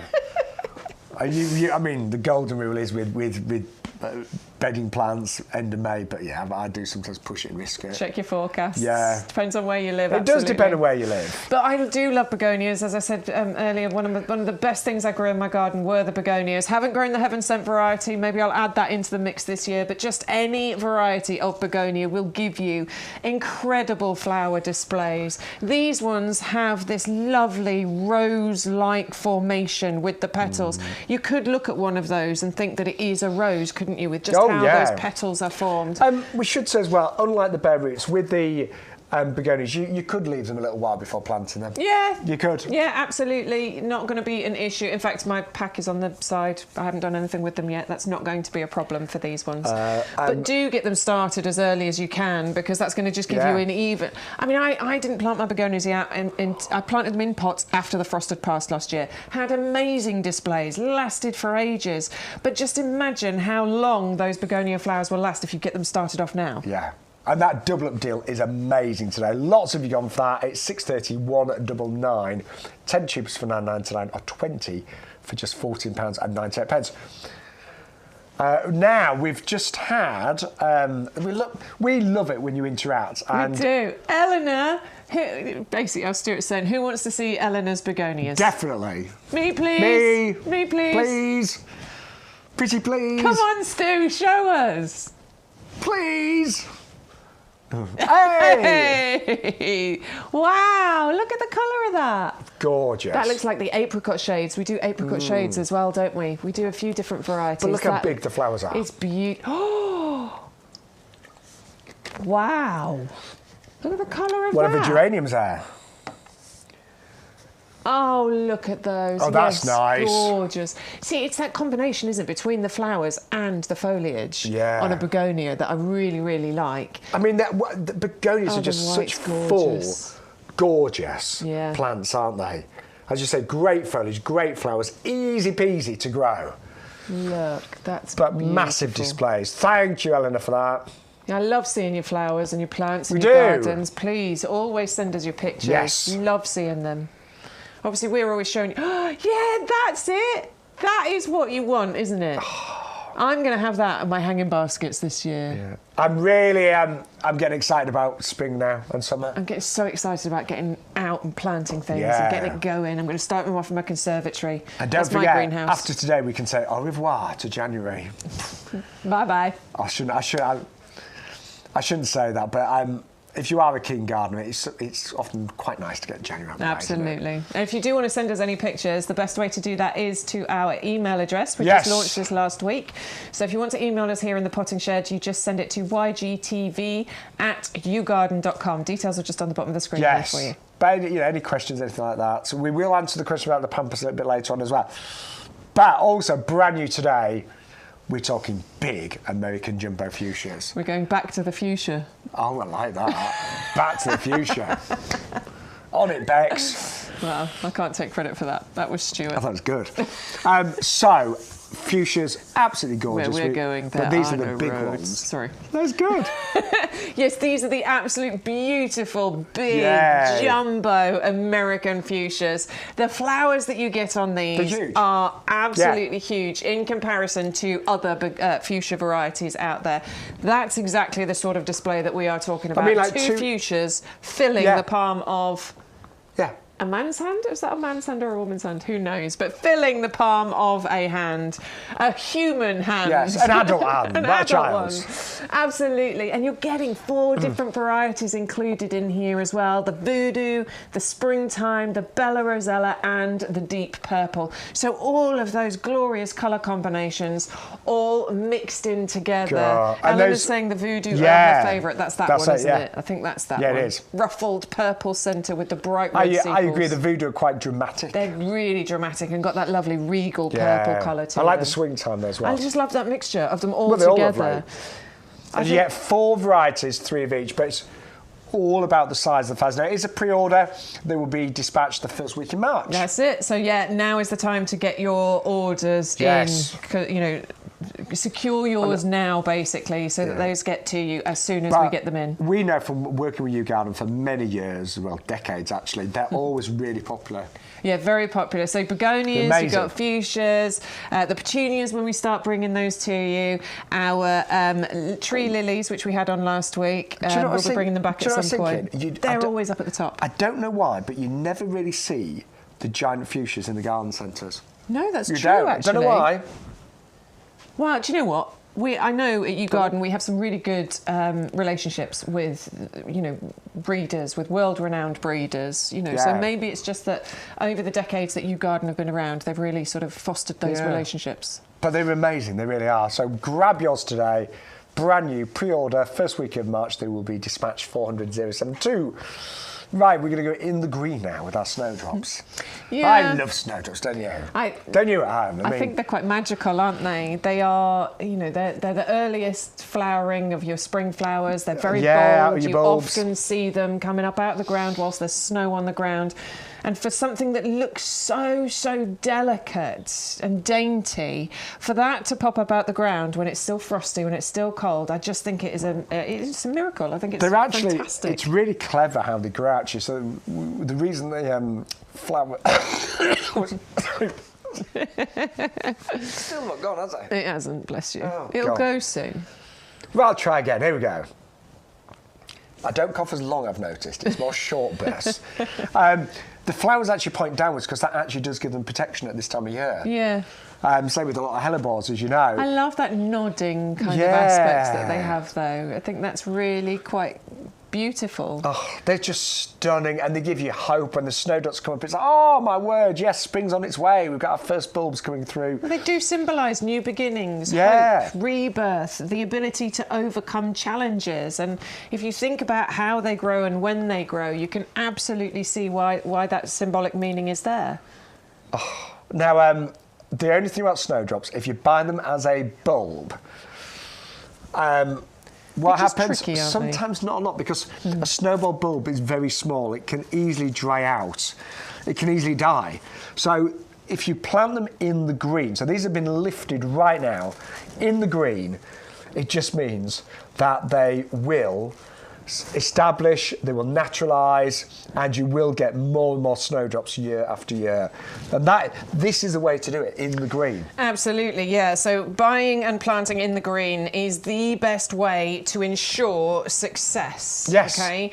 As Shaun said, the bulbs, unfortunately, it's not that you definitely won't get any displays, of course. It's a bit more tricky. So this is the best way to try and ensure that success, planting them out like this. There is a special sort of fungus in the soil that's surrounding them when they come to you.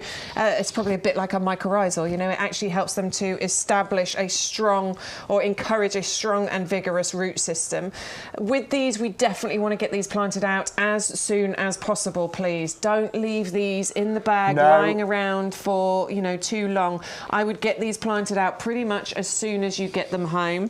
If you can't get to it straight away, open the bag, maybe just check how moist they are inside. You might want to put a little sprinkle of water in there, but I wouldn't leave it any more than 2 or 3 days before you get these planted out. And plant them in clumps so they look natural. Yeah. You got 50 of them, haven't you? I'd probably put them in clumps of 5, wouldn't you? Probably clumps of 5, yeah, absolutely. And then just sit back, wait, enjoy. Yeah. Over the years, those will naturalise, they will form clumps, and they will just look so pretty. Where I live, there's a house, the nearest house, I live in the middle of nowhere, and nearest house to me is it's a Grade 1 star listed Voisey house. Wow. I know. Okay. But there's a whole, I think Voisey, who's a really famous English architect, had designed the garden, and there's a whole bank of snowdrops. Wow. Like, I mean, we're talking, I don't know, probably tens and tens of thousands. That's and it's amazing. Spectacular, honestly. In my when nothing else is flowering, when nothing else is out and flowering bank of yet. white. Beautiful. I just say every garden should have snowdrops. So if you haven't got any right now, now is the time, because it does perk you up. My mum, bless her, she loves her gardening, even at 83. But she looked out the other day and she was feeling a bit down. And then she went, oh, my snowdrops are out. And she just felt so much better. You know. Because they come out at this time of year, around February time. You know, this is when you're going to start seeing them. And that's coming up later, by the way. That's the Prunus triloba. Love that one. It's a little tease for you. Coming up in a little while.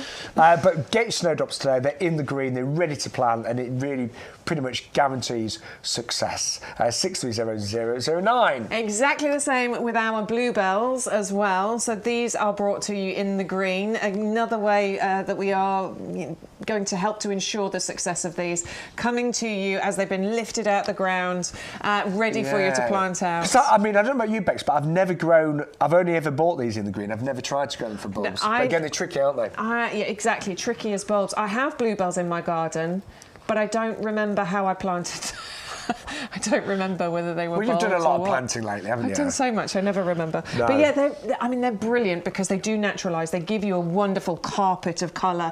And actually, bluebells, if you think about it, they really are part of our heritage. They are. Because it's almost half of the bluebells in the entire world can be found in the UK. Isn't that amazing? Isn't it fantastic? I didn't know that, actually. I didn't know that. Yeah, really? It's almost half of the bluebells in the world that you can find are here in the UK. So really, they are part of our heritage.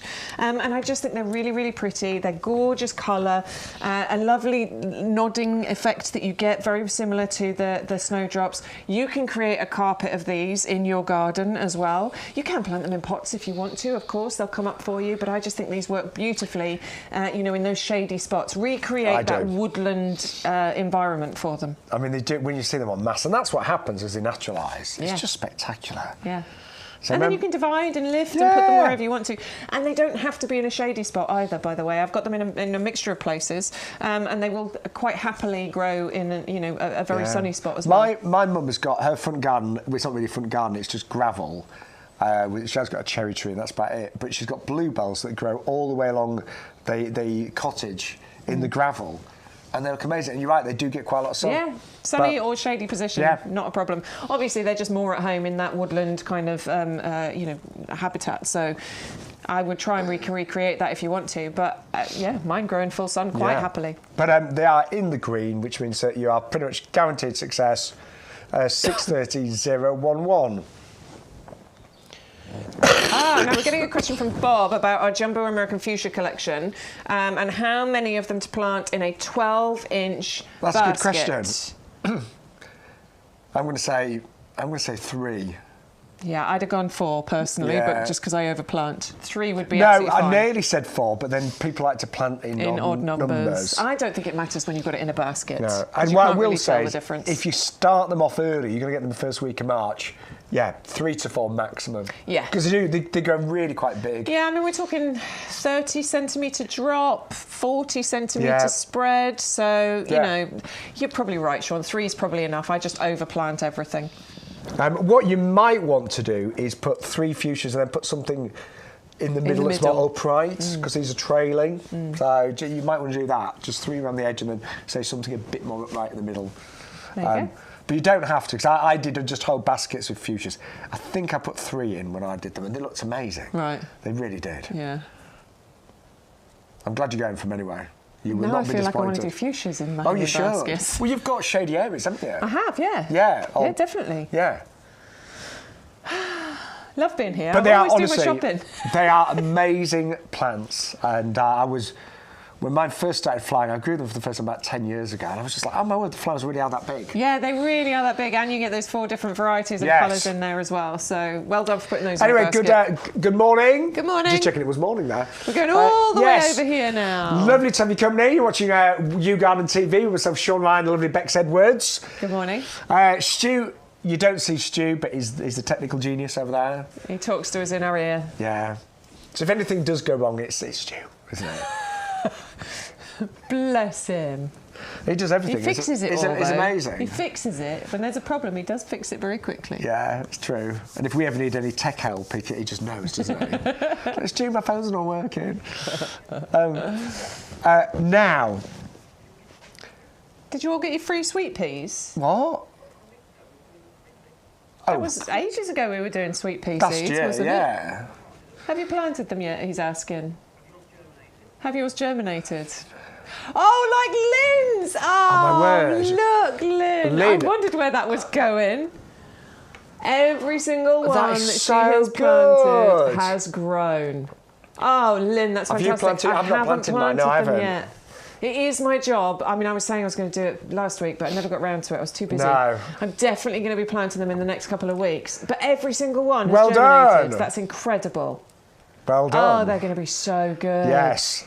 So that was one of the free gifts. The free gift today, by the way, if you just joined us, with every single individual order today, you are going to get 150 spring and sunflowering bulbs. We say spring and sunflower. These are ready to plant right now, but they'll take you from kind of like March, April, right the way into summer. Absolutely, you're getting 5 different varieties. So the earliest flowering is the Muscari. You get 20 of those included. March, April time is when they're going to come up. It's not too late. They might just come up slightly later this year, but obviously they naturalise, so you'll get them at the right time next year.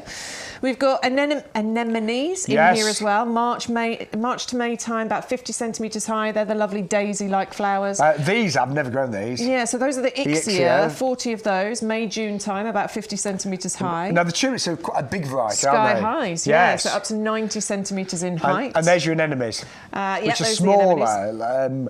Great for little ground cover. And then these grow tall. I love the drumsticks. Yes. I love an allium. I think they're lovely. So many different varieties. And they'll come a bit later, so July, August time. So loads of flowers along a period of multiple months that you will get those. And remember that every single one of these is going to naturalise and come back for you every single year. I asked my mum earlier, I said, what do you like on the show? And do you know what she said? I said, what's your favourite item on the show, Mum? And do you know what she said? Oh, I think it's that summer flowering bulb collection. The free gift. I was like, Mum, that's a free gift. You Nice. get, so that is free with every single order. And that's from a lady that knows her gardening. Yeah, but she loved the bulb collection. Yeah, good. But we did sell them for nearly £20. They are free with every single order today.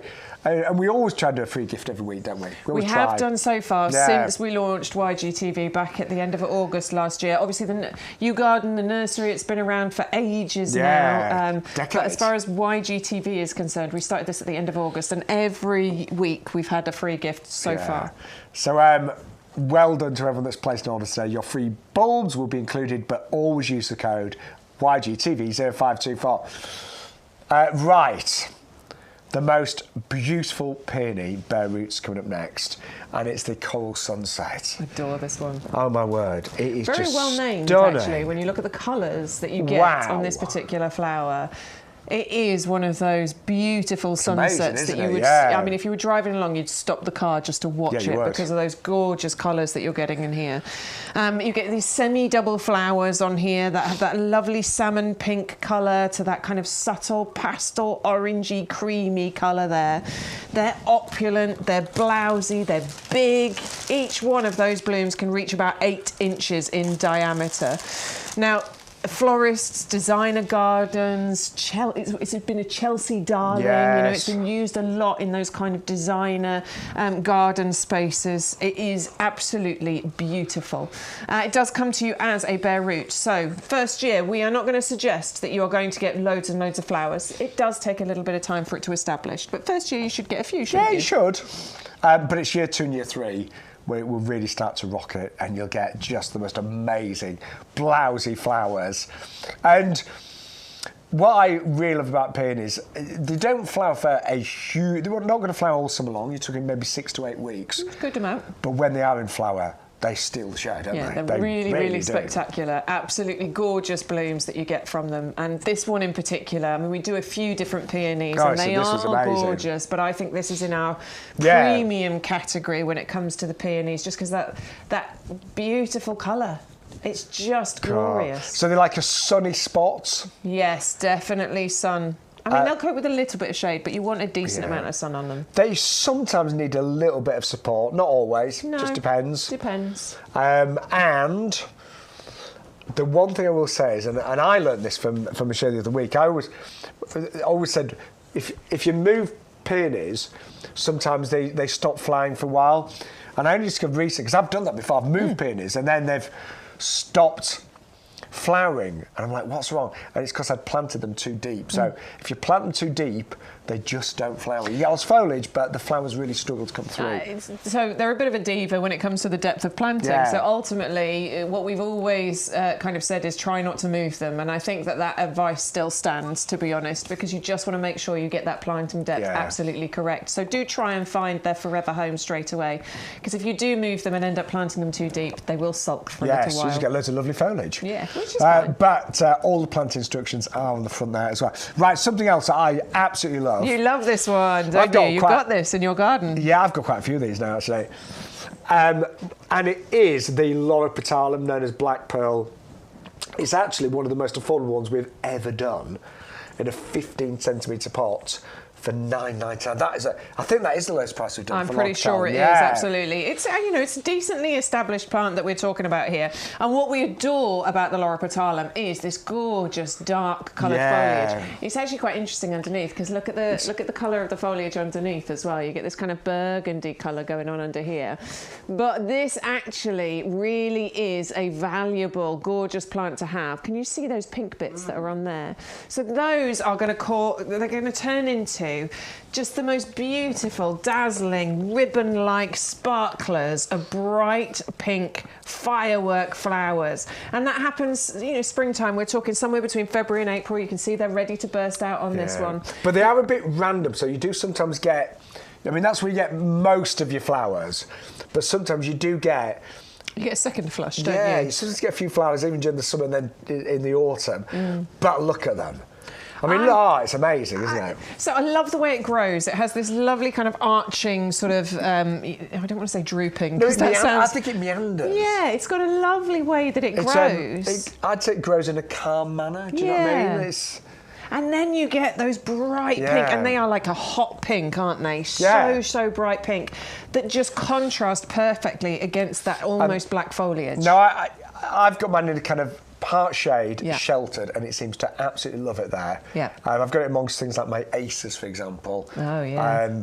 They are fairly slow growing, they're not vigorous. I don't know why you don't see them in garden centres, but you just don't, do you? Nope. but they are truly magnificent. And good in pretty much all soil types, but if it is a little bit acidic, they don't mind that as well. Yeah, that's very good. I mean, the thing is, they will tolerate full sun, by the way. So if it's, Yeah, they will, if it's a won't full they? sun position Yeah. that you've got, not a problem.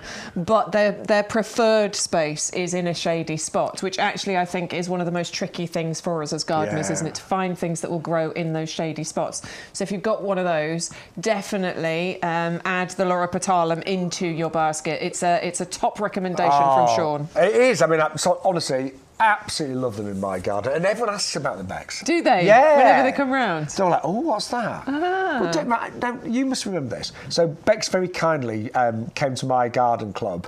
I say my garden club, it's the village garden club, but I chair it. And do you remember Bex came and talked about lots of the different plants with Jenny from here.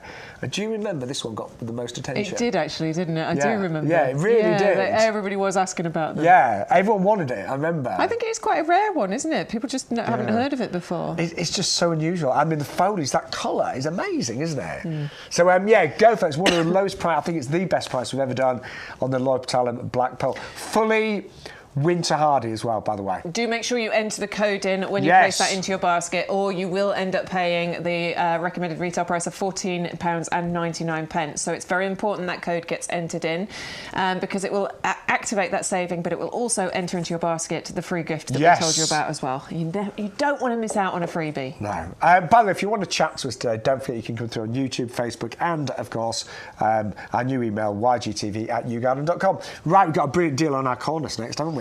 Yeah, the Corners Midwinter Fire. That's which, really good. Okay, so this actually gives you loads of interest all the way through the year. But arguably, I think a lot of people plant dogwood for the displays that it gives you over the winter period. I agree. Because as you can see from that shot there, can you see that beautiful kind of orangey colour, which turns, as it matures, it goes a bright red colour. And when you see a sea of these out in the nursery, it's incredible, isn't it? Well, we've been outside, haven't we? And, these are there en masse, and it's quite spectacular, actually. It is so spectacular.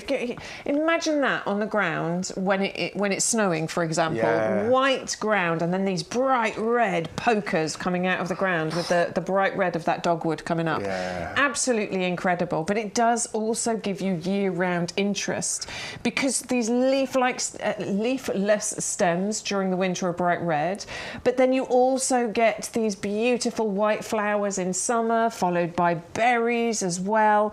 You get foliage on there too. So actually there's something to look at with this plant in every single season. So it's always interesting. Always interesting. Yep. And it can cope with a range of soil types as well. But look at that. For me, in the winter, it's an absolute standout plant. Royal Horticultural Society, by the way, have given it their reward of garden and merit too. there it is with the foliage and the flowers just coming there as well. Very easy to look after. I mean, I'd always just cut off the dead wood, so to speak, so any of the branches that are dead. Yeah, I mean, if you want to control the size of it, because it can get big, 2.5 metres potentially height and spread on here. So if you do want to control the size, what you do is you prune sort of a third of the stems back to ground level in spring, and that helps to keep it in check. It also encourages the most colourful bark as well. So 511 360 for the cornice, Midwinter Fire there. Right, this next rose is just a little preview because it's called Little Sid, and next Tuesday we have got a very special live show at 1 p.m. Yeah, we won't be here though, will we? No, we were watching. We will be watching because for sure. Our head gardener is going to be here with Greg Wallace. Woohoo! There he is. He is, yeah. So, head gardener Greg Wallace are going to be here doing a show at 1 o'clock next week. And this rose is backed by Greg Wallace. He has a son called Sid, and he is autistic. He's non-verbal autistic. He also works very closely. He's the ambassador for a charity called Ambitious About Autism. Now, they raise awareness. They raise funding to help with educational needs for autistic children. It's an absolute fantastic charity. But this rose rose has been named in honour of his beautiful little boy there, Sid. And £5 of every single purchase of this rose will go to that amazing charity.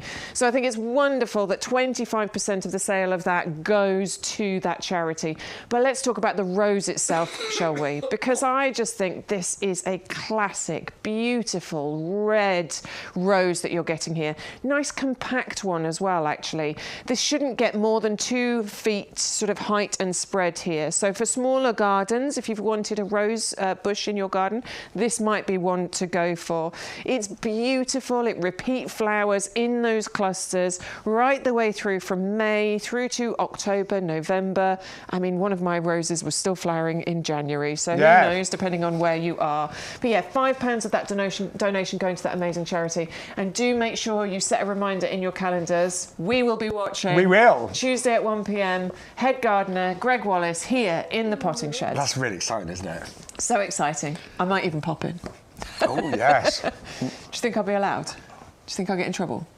You might get past security. We'll have to see. Right, so do tune in next week. And then finally, just while we're over this side of the studio, we have got our Dutch Irish mix as well.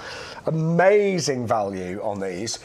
And we have doing a double up deal. So it's 100 for £17.99, or you can double up and get 200 for just £2 more. I mean, you're going to get massive displays with these. Such massive displays, and I do recommend you doubling up on this absolutely. one, I think. Why not, for an extra £2? For an extra £2, and I think you'd use the 200, you know, because these are ones that you plant en masse. They aren't ones that you plant individually, because a single iris is going to get very lost. Yeah. So I think the double up deal is well worth it for the extra £2. But if you do only want to use the 100, perhaps just double up and get the extra one anyway. And you've got a great gift to give to somebody, haven't you, for £2?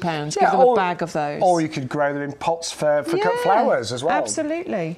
Reaching about 60 centimetres in height, these ones. They're not too tall, actually. Not too tall, no. And I mean, window boxes, I think these would look great, wouldn't they? And I just love the colour mix. They work really nicely together. That regal purple, the indigo blue, the yellow, the white, just all mixed in together. I think it's a really complementary colour mix that you've got there. Cool. And only £17.99. Postage is included, or you can double up and get 200 of those for just £19.99. Fully winter hardy, we should say as well. Yeah, fully winter hardy, naturalising, coming back for you year after year after year. So actually, when we talk about value for money and the kind of savings that you're getting, I want you to multiply that out over the amount of years that you will get these displays, because these will last you for many years. So our head gardener will be live next Tuesday, 1 o'clock, with Greg Wallace. But here he is right now, just to tell you about the best-selling products here at YouGarden. It is our premium professional compost. We describe this as premium professional compost. And the reason for that is it is the compost that is known, this formula we have perfected over decades. So I've been using it for decades. We have perfected it over decades. You've got a blend of the best peats plus wood fibre that you can imagine. Now, by volume, approximately 50% of this compost is wood fibre, and the balance is made up of a blend of peats, and there are 3 different peats. So you've got things like sphagnum moss peat, which is renewable. You've got sedge peat, and then you've got darker sphagnum as well in there. So you've got 3 different peats. You've also got, you can see actually just there, there's slow release fertiliser. These little green, what look like little eggs, you'll see those dotted among the compost when you're planting it. That's slow release fertiliser. One of the most expensive ingredients in any compost is fertiliser. You can see that there's another one just down below. That is amazing, because that will deploy nutrients to the roots of whatever you grow in this compost just when they need it over the next 6 months. You then got what's called a buffer. Now, peat in particular is naturally acidic, and plants like to be just on the acidic side of neutral as a generality. There are exceptions, so things like rhododendrons and azaleas, they love to be properly acidic in terms of the ericaceous soil or compost they're growing in, but most things like it just on the slightly acidic edge of neutral. So that's what this is designed to give you. So it's got a pH buffer to keep it in exactly that zone. The wood fibre keeps the sort of perfect air-water porosity ratio, which is what we talk about in the trade, all these complicated terms. But it's, what plants need is they need a jungle gym to grow in. So they need a jungle gym for their roots, which is called growing medium. They need some water. and they need some air, and they need nutrients. And when you've got the perfect compost, it blends the air and the water and the constituents of the compost. It all blends together to give the perfect environment. That's what this particular compost does, which is why it's trusted by us. We will be growing approximately 150,000 potted roses on this nursery this year. That's roughly what we grow most years. We'll be growing, I don't know how many hanging baskets, but our pre-planted hanging baskets that will be available later, you will have bought them in the autumn and last spring as well. They grow in this compost.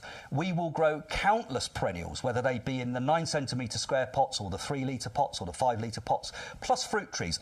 And this is the compost we use for all of those things. So we trust it, the trade trusts it, and actually based upon the well, literally hundreds and hundreds of thousands of bags of this particular compost that you've bought over the years, you definitely trust it as well. And, you know, and actually, peat is a thing. We need to think about peat. Not me. I happen to also be peat, but it's the peat that's in here that we're talking about. We can still use peat in our gardens right now, and actually the alternatives, generally speaking, are a bit iffy. So if you want to get the best results, in my view, use this particular compost for as long as you can.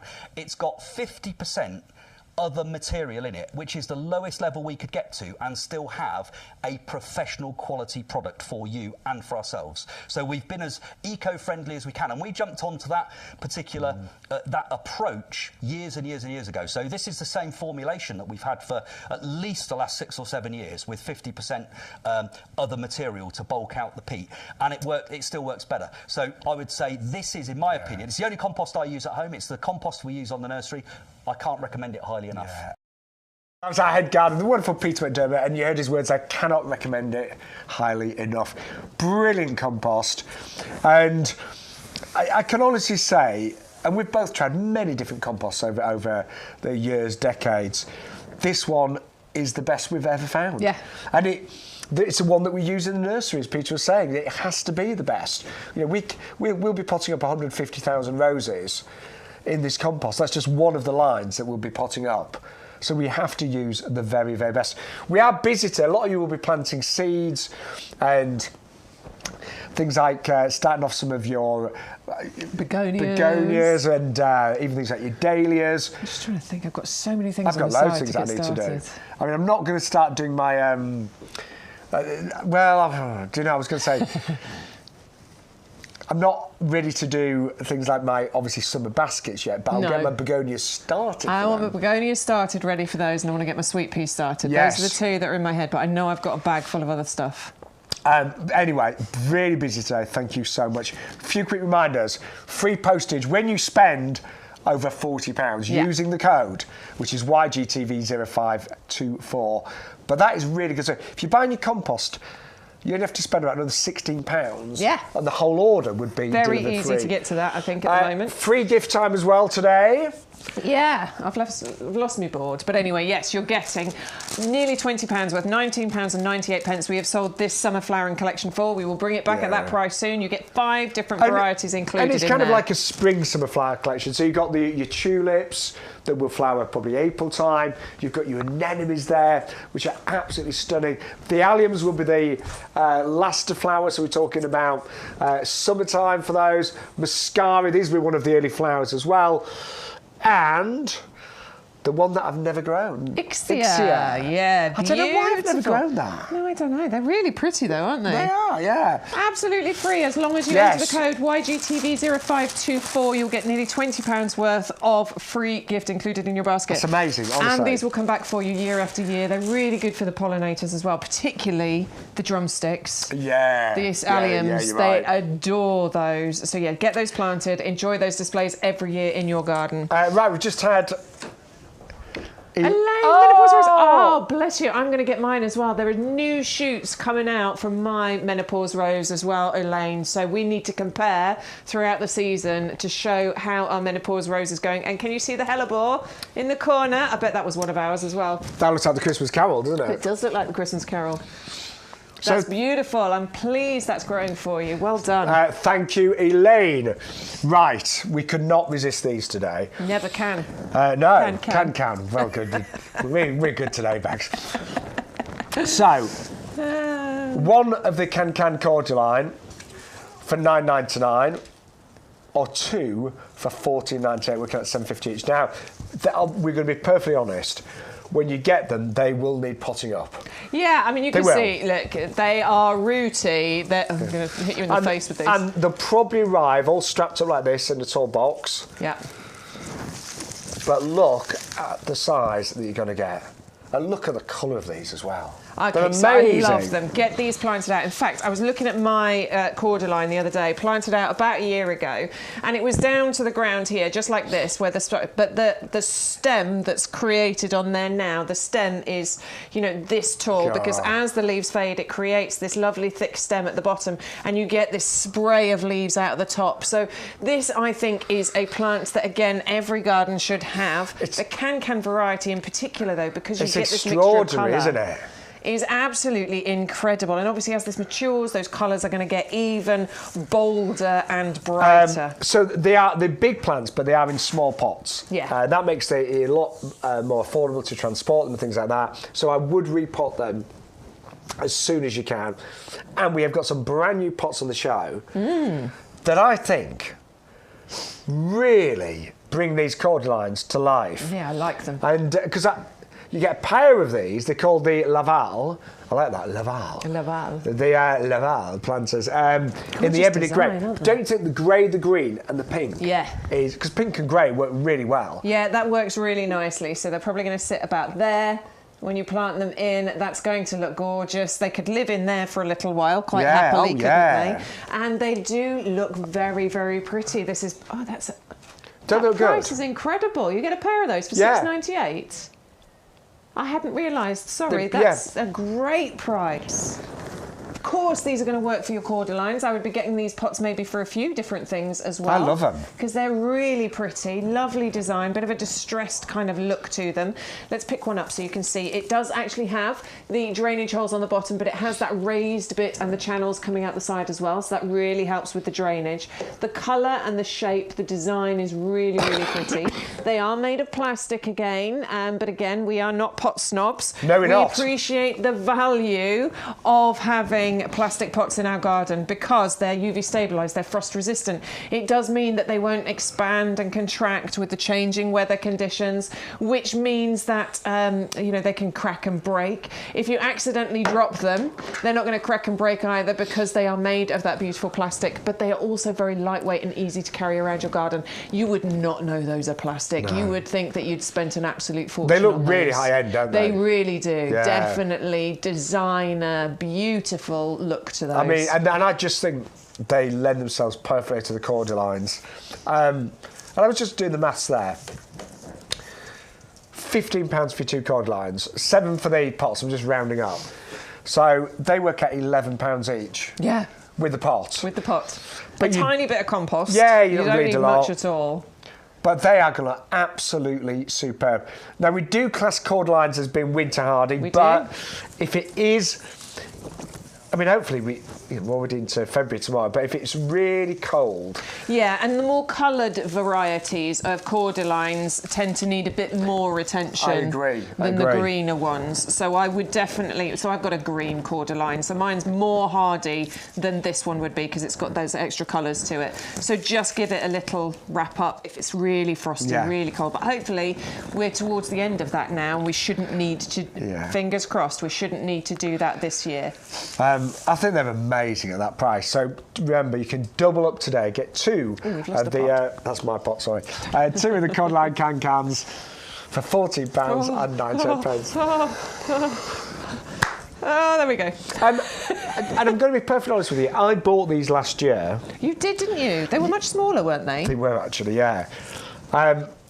But you really do. If you leave them in that pot, what's going to happen if they're outside? They're just going to blow over. They're going to blow over, and they're going to dry out very quickly as well. So they really do want to be planted. Look at the roots here. Yeah. All you're going to do is just tease these roots out slightly, and then get those planted out. They're so healthy though, and you can tell that from the look of the roots here.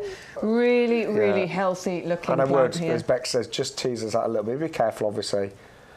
but they are really ready to be replanted, and you are getting really big plants. Yeah, quite like those as well. Do you know, I'm not being funny, but we could actually increase the value of those massively just by repotting them now. Yeah. If you put them in a bigger pot, yeah, absolutely. If we said can cordline in a 1 litre pot, because plants are graded normally by the size of the pot they're in. Yeah. But they're, you know, it's a big plant. It's just in a small pot, ready to go. They're an amazing deal, those. Now we're going to move on to one of the best garden essentials ever, and these are our heavy-duty pots that we've got for you right now. So Eleanor's been messaging and yes. saying that she's Hello, got Eleanor. these. She's got her fruit trees growing in them. Absolutely fantastic, because that is actually probably the initial use for these particular heavy-duty pots. There's so many things you can use them for, but they are commercial growing pots. So if you're going for our mini orchard collection, for example, or any of our fruit trees, you're growing any grow your own things in here, these are absolutely fantastic because they're sturdy, they're big, 30-litre capacity. But what you've got here is drainage in the bottom, but also big drainage holes around the side. So this really helps if you've got a really wet period of time. This means that the rainwater, the water can drain away. There are very few plants that want to be sat in really moist soil at any point, and certainly anything grow your own does not want that. And I think the trouble is with climate change, yeah, we had some incredibly wet months this year. We did, yeah. And so many, I think a lot of plants, if they're in pots, will have become waterlogged. Absolutely. That can never happen. So brilliant, as I said, for growing tomatoes, potatoes, raspberries. You've got, is it garlic you've got in yours? I've got garlic growing in it. I've got a cordline growing. My menopause rose, because I just couldn't think of where to put it, is currently growing in here. Well, we're very happy there. And I've got an apple tree, apple teeny, which is one that we brought previously. It grows really tiny apples. So yeah, I've got 4 things growing in heavy-duty pots. And if you right go now to a garden centre, they will have things like the fruit trees in these commercial pots. But there is so much more to these. They're a real garden helper. So, you know, I've got a log burner. Whenever I'm collecting logs, I use my heavy-duty pot. I actually use it to store my compost in as well. I just sometimes find it easier. But this is how you plant a fruit tree in here. So if you've got something like our mini orchard, soak your fruit tree overnight. We're popping in our premium compost. We put a little bit of food in there.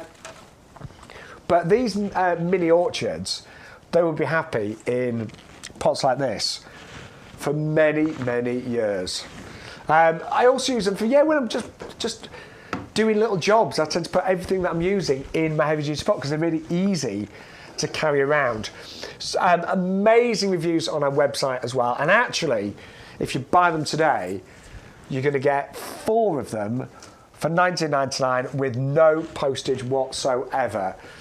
But I think out of everything that I've ever bought from YouGarden, I use those pots more than anything else, and I really do.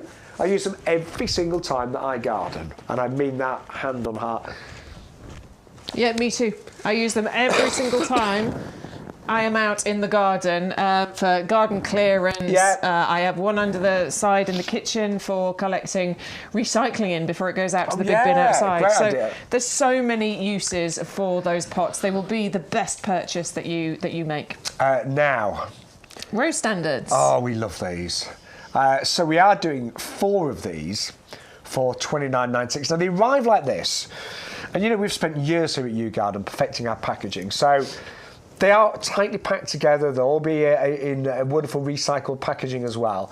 But when you start to separate these and plant them, you've actually got 4 fantastic roses. Yeah, 4 different colours. In fact, we've got a little clip that's on our website, because what Bex and I are trying to do with Peter and the team here, we're trying to put as many online videos or reels as possible. So if you're ever looking at a plant and you're thinking, oh, I need to know a bit more about this, rather than having to read the description, which is brilliant, we're just putting little videos on there as well. So this gives you an example of one of the clips just describing the Patio Rose collection. Do you know, my mum bought these many years ago actually from YouGarden, and they have been delightful every single year. Now, these are called standard roses. There is absolutely nothing standard about them. And by that, I mean they are going to be beautiful. Now, they're called standard roses because you've got a large head on a long stem. And actually a lot of work's gone into grafting these. It can take up to 3 years. It's quite a science, but the flower heads have been grafted onto these tall stems. And every single summer, you are going to get these balls of colour and, of course, of fragrance as well. They look beautiful. They look great in beds and borders, but to be honest, I think they look their very best in pots. Now, they arrive as a bare root, and I always say with a bare root, and I'm just being totally honest, they never look particularly attractive when you first get. They don't, you know. Don't worry about it, because I promise you, these will grow into something truly, truly beautiful. So when you get them at home, you need to give them a good soak. So make sure that root ball is given a really good soak. If you're planting them in pots, use a really good compost. Cannot recommend ours highly enough. It's on our website, our professional premium compost. But what I would also do, just to get the root system off to the best start, I would mix in a little sprinkling of root grow mycorrhizal. Again, it's on the website. Or some blood fish and bone. They do like a sunny position. They will tolerate partial sun, but the sunnier, the better. And just let them, in springtime, let them shoot, let them produce those flowers, and you will have these displays year after year after year. Now, you actually get 4 different varieties as well. We all do an amazing price on these as well. The first one here is... You're looking at it right now, this gorgeous red, and this is a classic red rose. There's the white. The white is just simple, elegant. I always think white just adds that real simple look to your garden. Always elegant. The pink is gorgeous. This to me is a perfect pink rose. And then last but by no means least, that is gorgeous. That is, of course, the yellow. That does produce really large yellow flowers. These will flower all summer long. We normally say through to October, but I'll be honest, nowadays, with climate change, with the way that the weather's so odd, you know, I've had roses flowering even actually early December. Not masses of roses, but you can even get flowers as late as November, even into December, depending on where you live. Pruning wise, what I always say is use some really good sharp secateurs. Don't use anything blunt, because that could damage the stems. It could potentially allow disease to get in there. So make sure you use really good sharp secateurs. I normally mostly prune early springtime, but you can take off if there's any bits that kind of making the rose look a bit uneven, any dead wood, you could obviously prune from August onwards, but I tend to do most of mine early spring. But honestly, the value that you get with these standard roses here on YouGarden is incredible. You get all 4. If you plant them in pots, what I like to do in summertime is just put some summer bedding around the base. Things that like a bit of partial shade, because obviously the head of the rose will create a bit of shade. So I've put things like begonias, busy lizzies. In the winter time, you might want to, you know, just put some winter bedding, some bulbs in there as well. But they are amazing, aren't they? And I think to get the roses as standards just can look spectacular. You might even want to do, you know, a row of these down by the side of a pathway, something like that. You might want to have them in beds and borders to create a little bit more of a formal setting, but they work really well in pots. Beautiful collection. I cannot recommend them highly enough. And I know they're going to bring you joy for many, many years to come. And an amazing deal here, of course, on YouGarden. I'm back in the room. Who was that handsome man there? Handsome? Your eyes are getting worse, Bex, aren't they? Her eyes are really good. But that's how they arrive. But you said they're just separated up. You really get an idea of the quality of the size. And these are going to be amazing this year. You've got these, haven't you? I have got them, yeah. In fact, I got them I planted them in my garden about this time last year. I think it was about January time, actually. And that is the display I got in the first year. Brilliant. Now, what I want you to look at is, look at how many flowers you can see. Yeah. Beautiful clusters of flowers. But just check this bit out when Stuart pauses this video. Look, about now. Can you see how many buds there are all over that plant? There are dozens and dozens. So many flowers. And over the season, because this repeat flowers for you as well, over the season you get, I'm going to say hundreds of flowers for every single one of those bare roots that you plant out. And you get the red, you get the yellow, you get the pink, and you get the white included in there as well. And it's lovely to just zoom in there and get really close and see all of those buds coming out. Stuart's got a new toy to play with. Yeah. That's why that was happening. Zooming in there. I hope it doesn't mean he can zoom really close into us. It does mean he can zoom really close. No. He won't do it because he's not mean. No, we don't want that. Right, but they are on offer today. £50 off those. 520199. And don't forget, everybody, I know loads of you ordering today. We are doing free delivery when you spend over £40, but you do not always need to use that offer code YGTV0524. That's the code for this week. Got some absolutely lovely pots there. Yeah, and I'm going to recommend these are really nice. These ones, I think, for those rose patio standards. Oh, now, yeah. I had 4 terracotta pots at home, which is what my roses went into.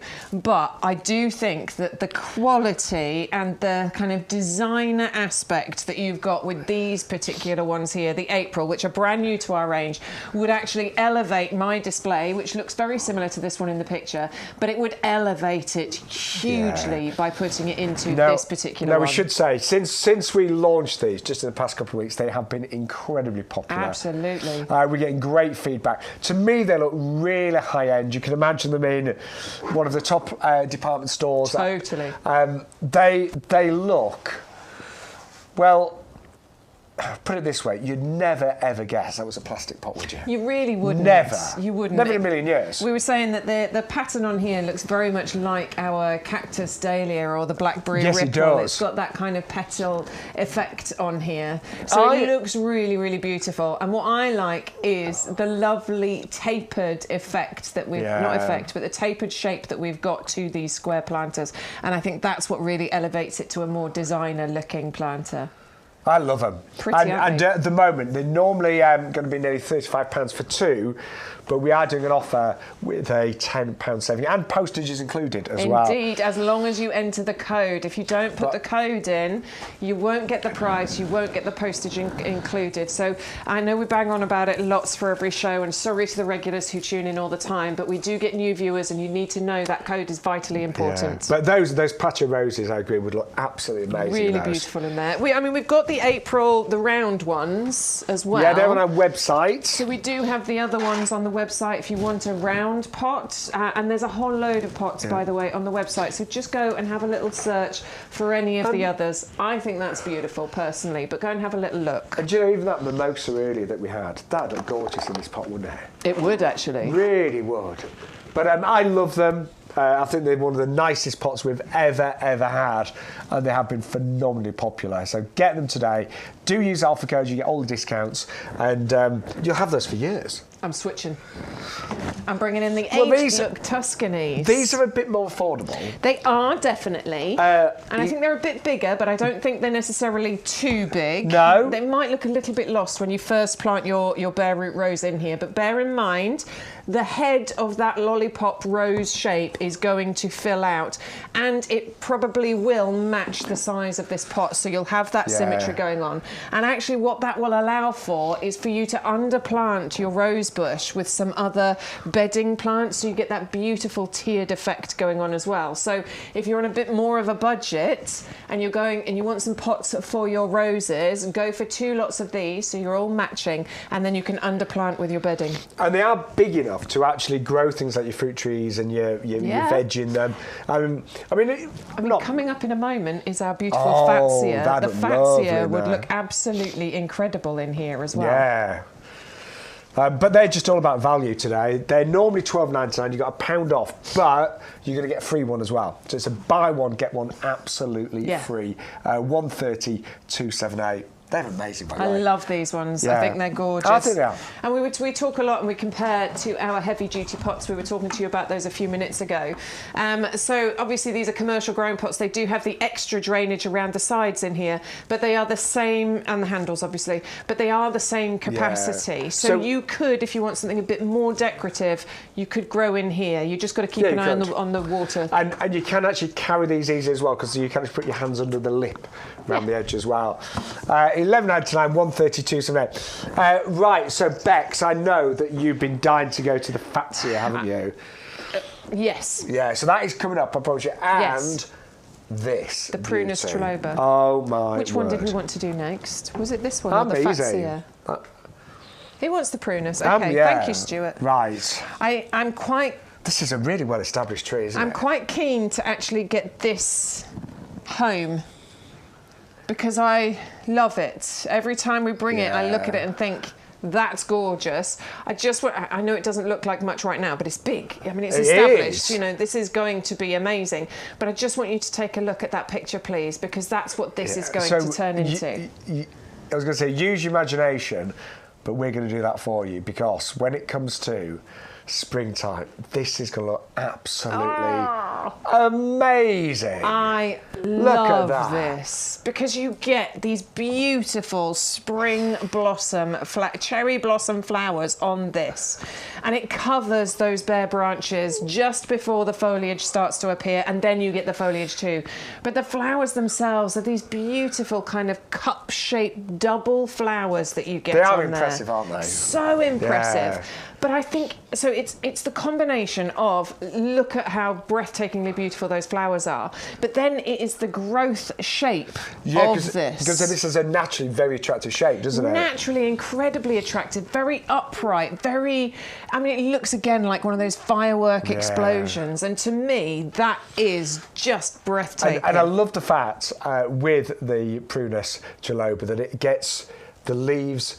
it gets the blossom just as the leaves are coming through. So the leaves don't overtake the blossom. The blossom really is at the forefront of this. Front and centre, and it's absolutely glorious. But you do get a lot of year-round sort of interest here, because you get those lovely flowers that appear, then you get this beautiful foliage, and then in the summertime you get lovely fruits on there for the birds to feast on, and then in the autumn you get that lovely display of the foliage turning that beautiful bronze colour before the leaves drop, and then next year all over again we can start that process. So I do think this is a really interesting one where there's only going to be a few months where you're looking at the bare branches. The rest of the time it's going to look amazing.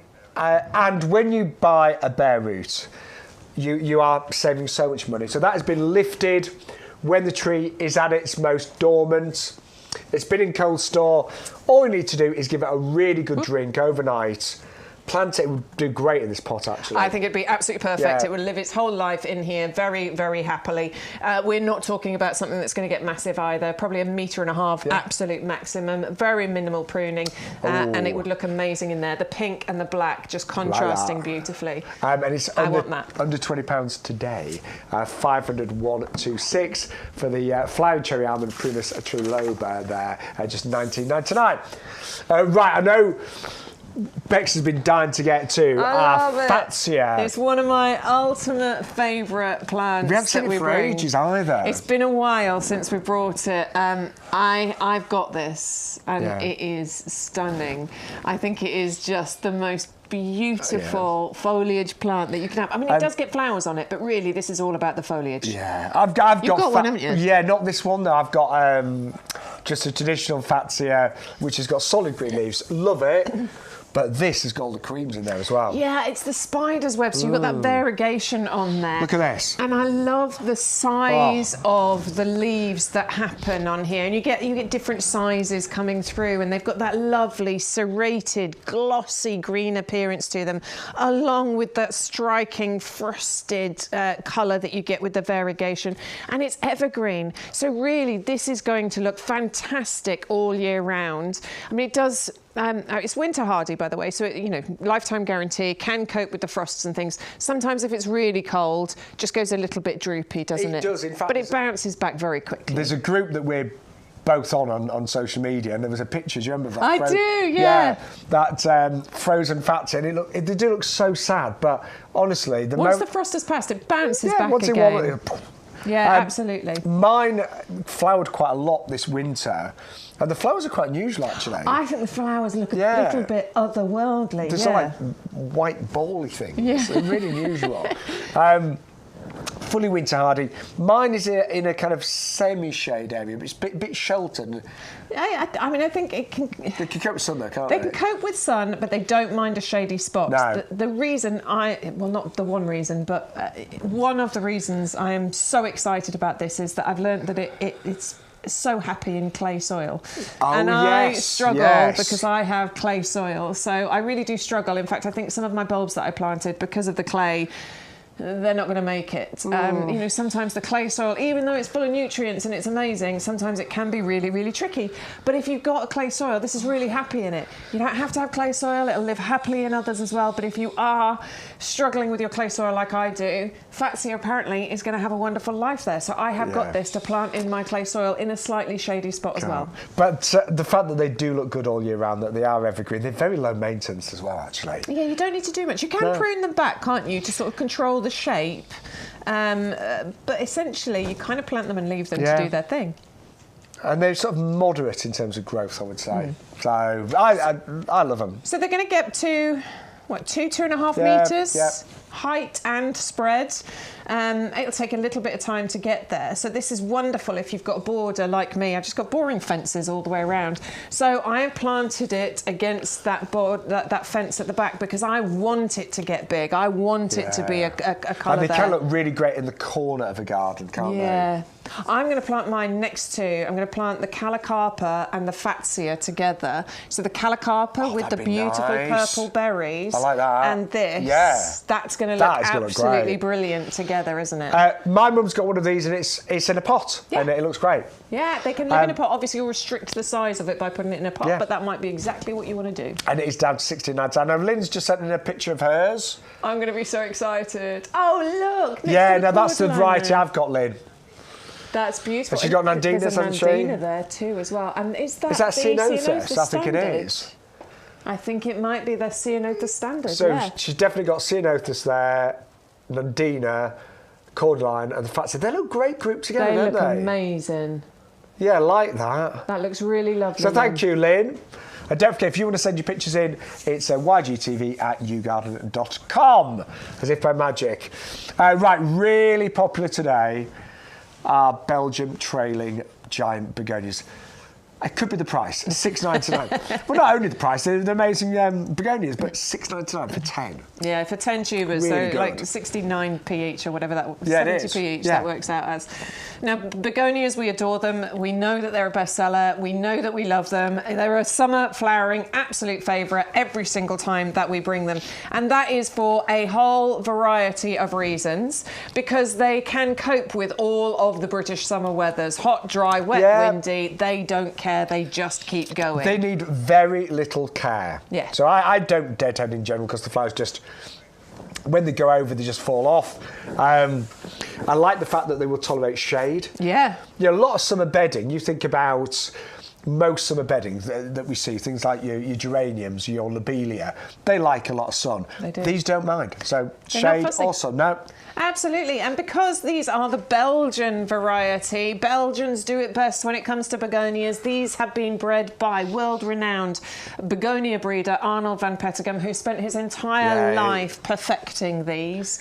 So what he made these into are bigger blooms, longer lasting, more upright stems, stronger stems.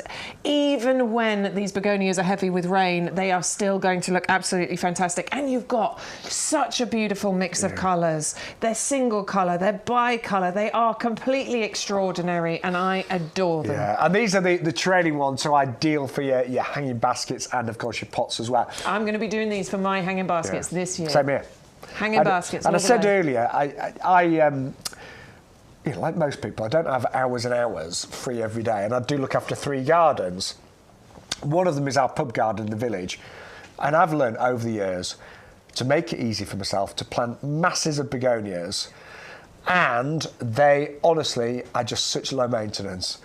The only thing I will say is I do feed them in the summertime, obviously. Yeah, absolutely. That's probably the only thing that I do is water and feed. Other than that, once you've got them started and planted them out, there's very little that you need to do. You don't even really need to deadhead, though, obviously you can if you want to, and it might encourage more blooms to come through, but I didn't feel the need to deadhead at all last year. It was just flower after flower after flower.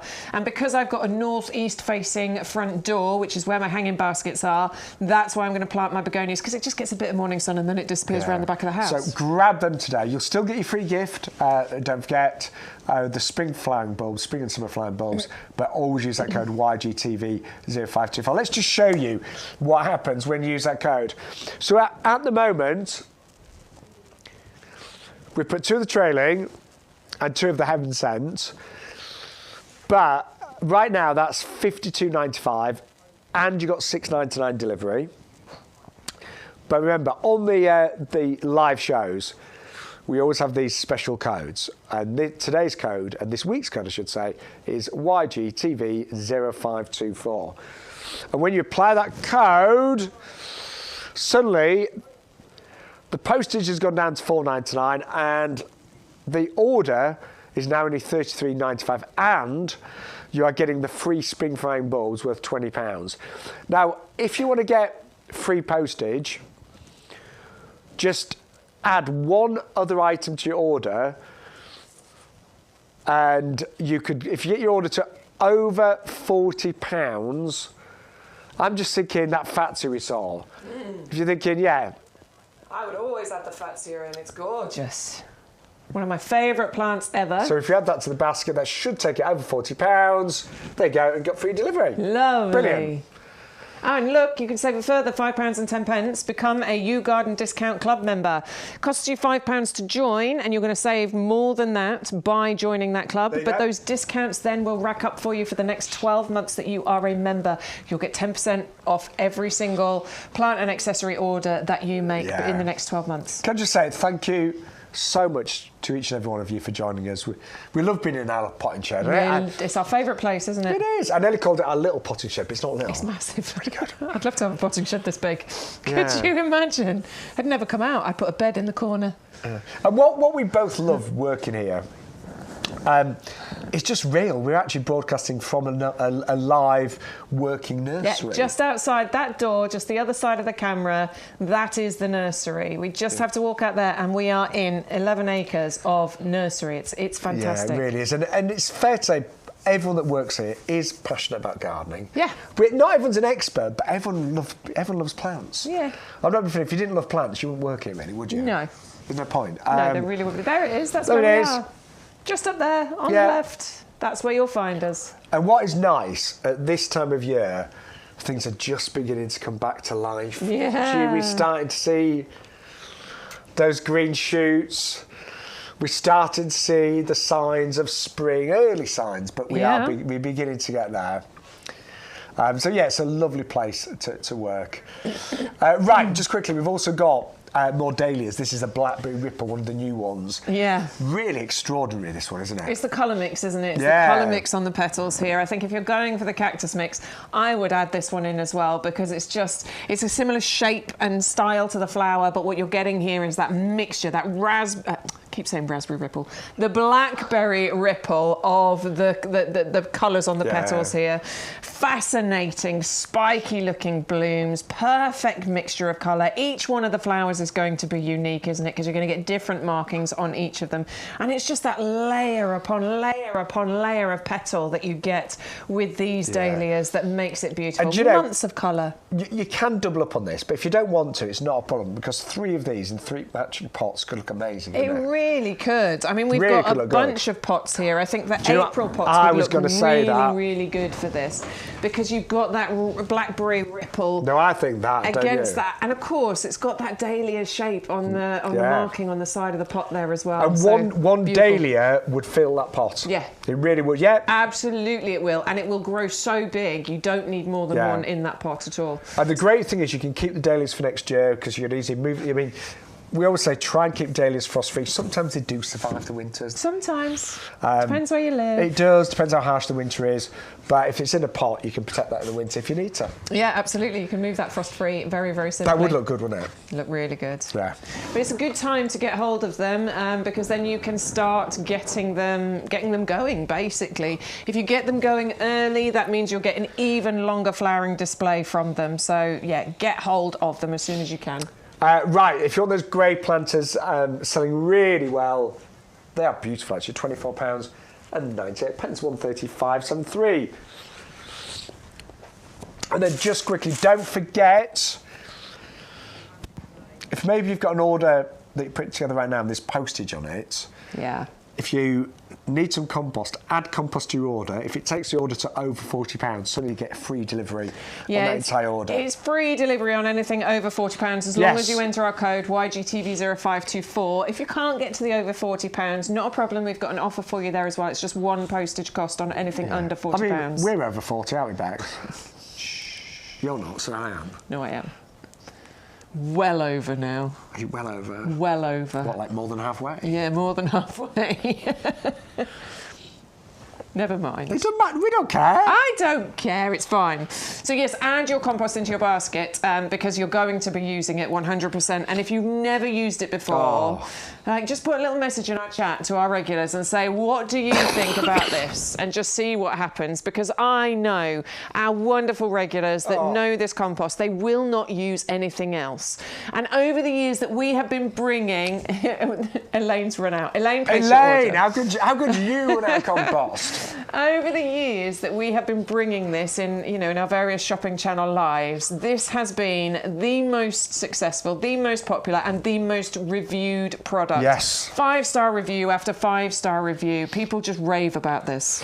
So really quickly, it's a compost that we use here in the nursery. We grow thousands, tens of thousands, hundreds of thousands of plants in this compost. It has to be the best.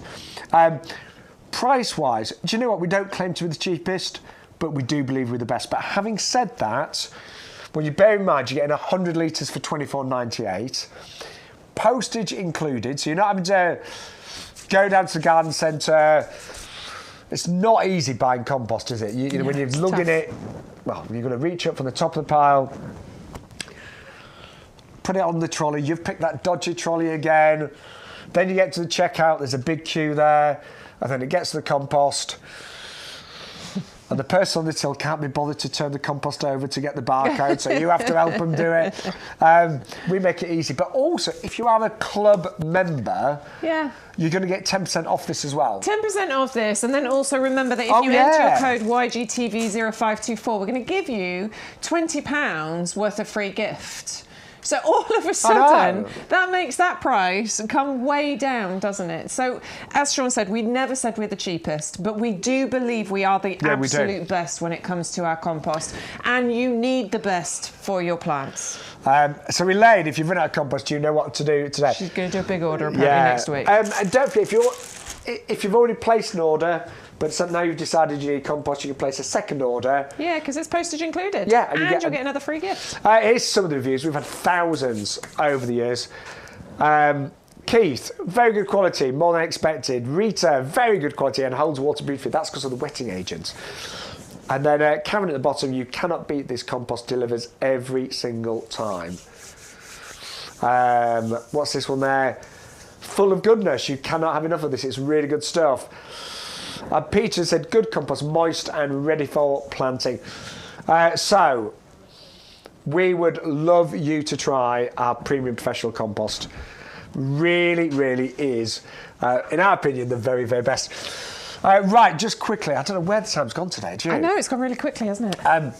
These are our absolute favourites today, your favourites. Many of these are brand new. The Dahlia Cactus Mix is extraordinary. 5 for £9.99, sorry, for £12.99, double up, and you're going to get 10 for £14.98. That's less than £1.50 each. Absolutely, yeah. Well, I mean, we just talked Amazing. about our Blackberry Ripple, didn't we? It's a very similar story here. But you're getting 5 different varieties, a mixture of colour included in here. Get them started now. Get them ready. You will get months of colour from your dahlias. And loads of cut flowers too. And they will grow to meet it all. Just keep them frost-free. But they're going to flower sort of mid-late summer all the way through to the first frosts. Amazing. Indeed. And these were flowering right the way through to October and into November last year because we had such a mild time. Remember, when you're doubling up, you do need to enter 2 into your basket and enter the code. That's how you get the saving. It's different to when you do a buy one, get one. You only put 1 in your basket then. Double up deal, put 2 in your basket and enter that code right there. Yes, YGTV 0524. Now, we had the trailing giant Belgian begonias. These are the heaven sent. So these are an upright one. So, ideal for the centre of a pot, but these are all about the fragrance. So a lot of begonias are not particularly known for their fragrance, but these are. Really, really are, yeah, absolutely. And each colour has its own fragrance as well. So it can range, begonia fragrances can range between a lovely citrusy, lemony, or they can go right the way through to a kind of sweet rose scent and all the mixtures in between. And don't forget, these are true performers, so they don't mind a little bit of shade, they don't mind full sun, they don't mind if it pours down. You might have a few flowers fall off, but they're not going to... some summer bedding, get it drenched. If it's a wet summer, petunias are going to hate it. These actually seem to tolerate all conditions. They're just easy, they're beautiful, massive displays, and highly fragrant as well. Lovely rose-like, shape to the flowers and the petals on there. So I think this, we do a lot of different varieties of begonias, but there is something a little bit different about each of the different varieties, and that one I think would complement beautifully with the Belgian ones. Now, there's a lot of activity on our pre-order for the fuchsia. It's the only item in the show that's pre-order. The reason we've done that is because many, many times previously, these have just flown. They've just gone, seriously. So, you can pre-order. We're giving our YGTV viewers a chance to get hold of them, basically. Pre-order now. They will be here ready to dispatch in the first week of March, which is perfect timing for you to get these planted and started in your greenhouses, in your windowsills, etc. And they are the giant ones. So you don't often see these. I've never seen them actually in the garden centres.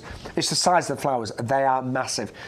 Now, I will say, compared to traditional fuchsias, you probably get slightly fewer flowers, but the flowers are giants. They are wonderful. They are the most beautiful flowers you can imagine. 4 different varieties, 3 of each in here.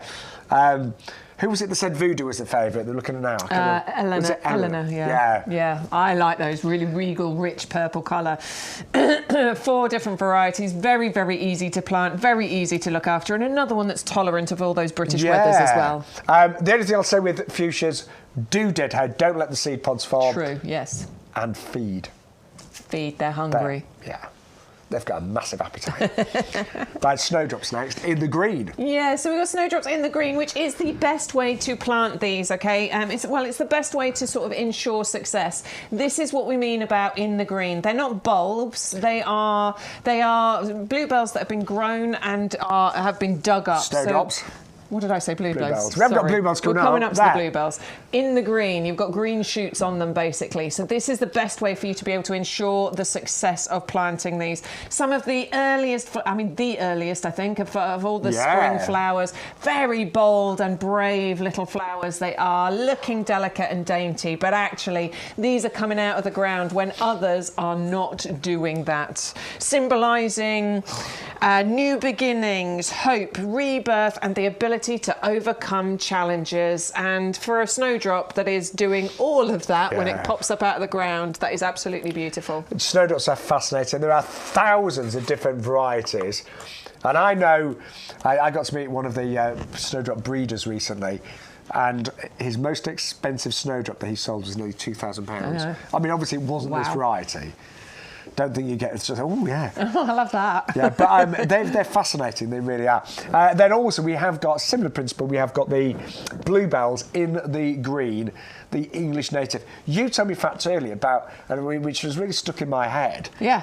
that half the world's bluebells are in the UK. It's almost half Isn't of the amazing? world's bluebells are found in the amazing. UK. So I really think that these are part of our heritage. Yeah. You know, this is something that we should have in our gardens. And they like it here. They love it Yeah. here. They multiply, and it's gorgeous, isn't it? When you walk through a woodland and you see just a carpet of these, and you can create some of that in your own garden. They will multiply. They're quite vigorous in their nature, but they don't take over. You know, they sort of grow, they disappear, they fade away. You've got lovely little foliage going on at the bottom there. They naturalise, so you can divide those clumps, you can spread them around your garden. And, you know, they're wonderful for those more shady areas, although they are tolerant of full sun as well. I have them in both areas, shady and full sun, and they don't care. I mean, I'm just looking at that image Isn't there. it magical? Yeah. Love that site. And I mean, I've got mine in a area of my garden which has got a big tree there and some shrubs.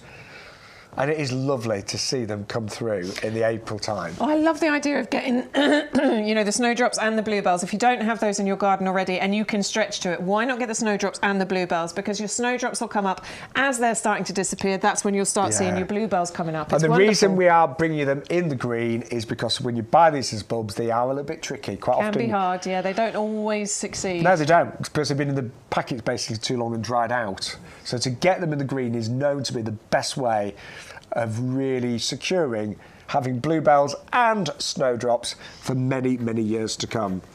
Just so you can have a little look Yeah, at there they what are. we're talking about.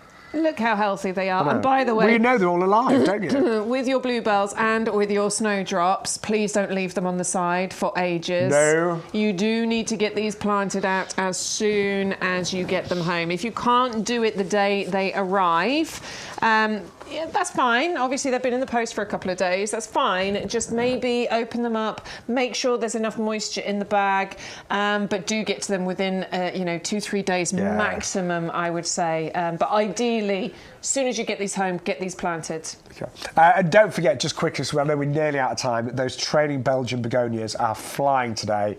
10 for £6.99. We're up 70 pence each. That's because everyone's getting Amazing. excited about the fact that winter is nearly over, spring is on its way. We know we can start getting these things going in our gardens, ready for those beautiful summer displays that we want to have.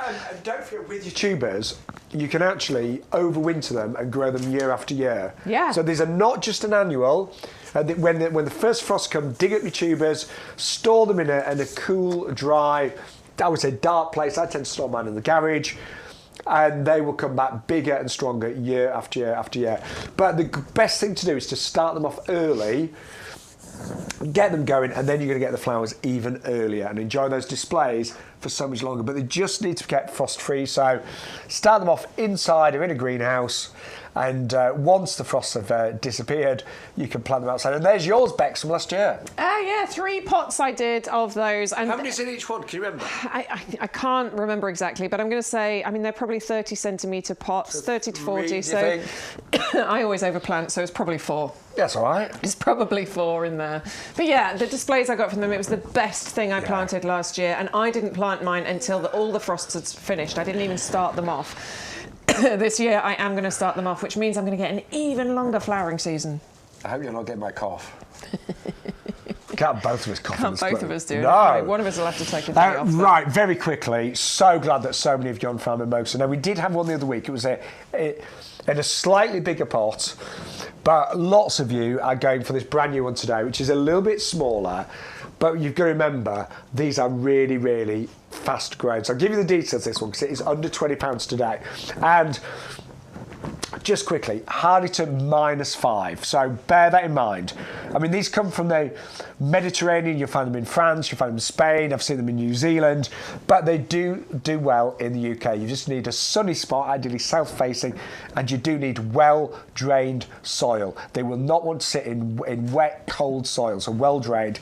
They are evergreen, you get this gorgeous foliage, but that's what we want, yeah, isn't it? in early spring, look at this. I mean, it gets Amazing. completely covered in these fuzzy, pom-pom, yellow, fragrant, super fragrant, pollen-laden flowers.